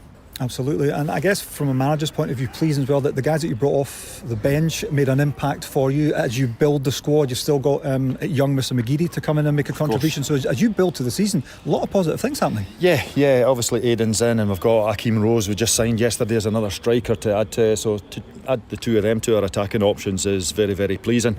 It's a good place to be. but we do understand that, listen, we're not getting ahead of ourselves. I've been in the game long enough to know that some people have a very good pre-season and suddenly the wheels fall off when it comes down to the nuts and bolts of the league. I've had poor pre-seasons. Last season we went out early doors here and we lost 3-0. We got beat on penalties by Annan and things like that, and we went on to have a wonderful season. So our feet are firmly planted. And just finally, what kind of impact do you hope that Aidan McGeady will have? It's a dual impact because he's going to be playing for you, but he's also technical manager. So tell me what the thinking is in bringing him in. There's quite a few facets to his role outside. First and foremost, he's here as a player. And a good player still.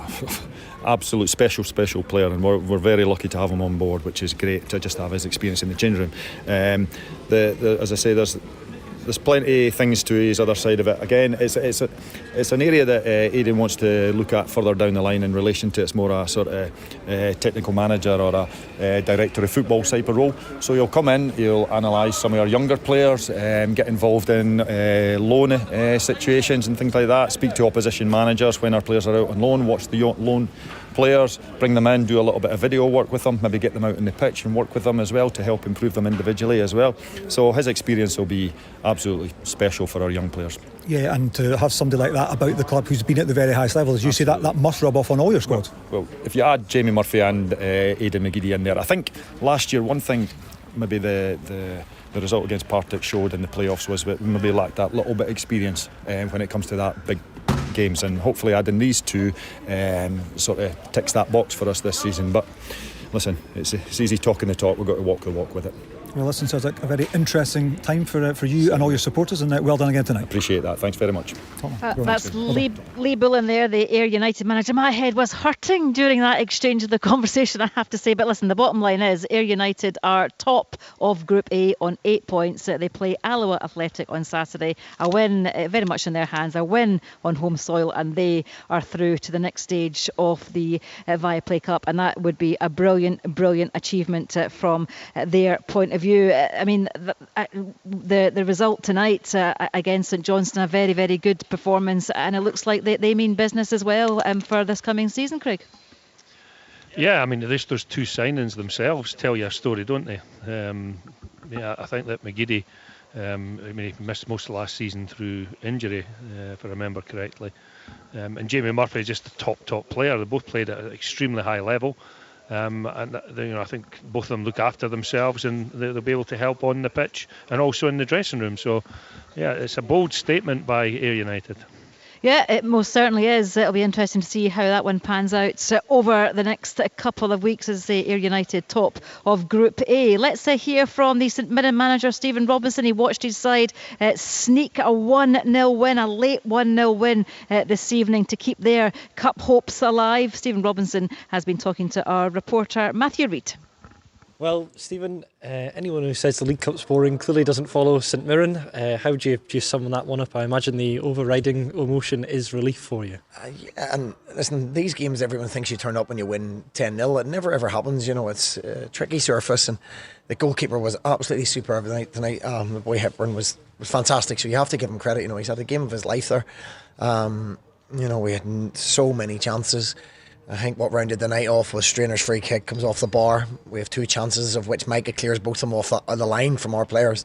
So you think it's going to be one of those nights, it's just not going to go in. But credit to the players, they kept going, they kept delivering balls into areas. Hit target from the goal, and LLJ hits the target and Toy follows in. So you've got to give the boys credit for that as well. As I say, people think you turn up and just win football matches. We progress in the competition, nobody will remember the score or what time we scored it at. So I have to give a lot of credit to the players and credit to Cowden Beach for their work rate, their energy as well, especially for the goalkeeper. I thought he was outstanding. Like you say, credit for both sides for making it a spectacle. You mentioned on Saturday, even though your side had won 4-0, that a frustration that you had was maybe not taking the chances that they had. Is that something else that's come up tonight? It's certainly a frustration after watching it tonight, and we hit the target a lot of times, to be fair, and the goalkeeper made some very good saves. There was other opportunities. Our quality in certain areas wasn't good enough in the first half. We delivered better crosses in the second half, and missed chance after chance. And as I said, we hit the post, we hit the bar. Keeper pulled off saves. We didn't hit the target on some occasions, but as I say, that's credit to them. Good teams win games, find a way of winning games, and we found a way to win the game. It was, it's a hiding to nothing, as my assistant manager always says. No good ever comes out of these games. You're expected to win comfortably. If you lose, it's a disaster. So we got what we came for. And now you've set up this group decider on Saturday. How do you approach that one against Forfar? Because they've been flying in this competition really so far. Yeah, they've done very well. Very good result for them again tonight. And tonight's result proves that nothing's easy. Obviously at home with a better pitch, then we can move the ball a little bit quicker. But look, we need to take chances. We're well aware of that. We've created a lot of chances in the last 3 games and haven't taken as many as we should have done. But we've given ourselves an opportunity to progress in the competition. It's in our hands. So we'll go about that in the right manner. And just finally, Charles Dunn went off with a bit of an injury. What is the situation with him? Yeah, it looks like a bad one. A calf injury, which is a real big blow to us. So we'll have to just assess and see how bad it is, but it doesn't look good. Luke Kenny came on and made his debut. I thought he was excellent. He's a real good prospect for us as well, but Charles is certainly a worry. Cheers. Cheers. Well thank done you. tonight. Okay, cheers. Thanks very much. Thank you. Stephen Robinson there, a very relieved St Mirren manager, I would imagine, and what a cracker that sets up. Craig Levine, St Mirren against Forfar on Saturday in Group H. Winner takes all. You can't ask better than that, can you? Where is it? Is it at Forfar? It's at St Mirren. That's St Mirren, yeah, it's in Paisley. Yeah, so I think they'll be strong favourites. But I mean, Forfar have started this competition really well, haven't they? So they've won all their 3 games, yeah. Yeah. So, it's not going to be as easy as you would think, just looking at the stature of the teams. Rory, what would you say for that one? Would you have St Mirren as favourites? Yes, I think I was at Airdrie last season. They were awful in that game, and even Stephen Robinson came over to apologise to the fans as they were knocked out of the cup. I don't know what that ringing is in the background. But I hope it's not your car alarm, that's what I'm thinking. So I think that'll still leave a bad taste in his mouth, and there'll still be players in that squad who were part of that League Cup campaign, despite going on to have a fantastic league season last year. I think the memories of that will be enough to see them over the line on Saturday against Forfar. Yeah, it'll maybe inspire them this coming Saturday. That's it from Sports Sound for us for this evening. There's more Scottish League Cup action tomorrow. Liam McLeod will bring you commentary of Kilmarnock against Raith Rovers, plus of course updates on the other 3 ties. Today's Scottish Football Podcast continues its League Premiership preview with the spotlight on St Johnstone. My thanks to Craig Levine and to Rory Loy for joining us tonight. Good night from the Falkirk Stadium. The Scottish League Cup. This is the chance they've been waiting for. Cross court comes back for it. Live on Sports Sound from BBC Radio Scotland. And we can now rejoin listeners to Roddy Hart.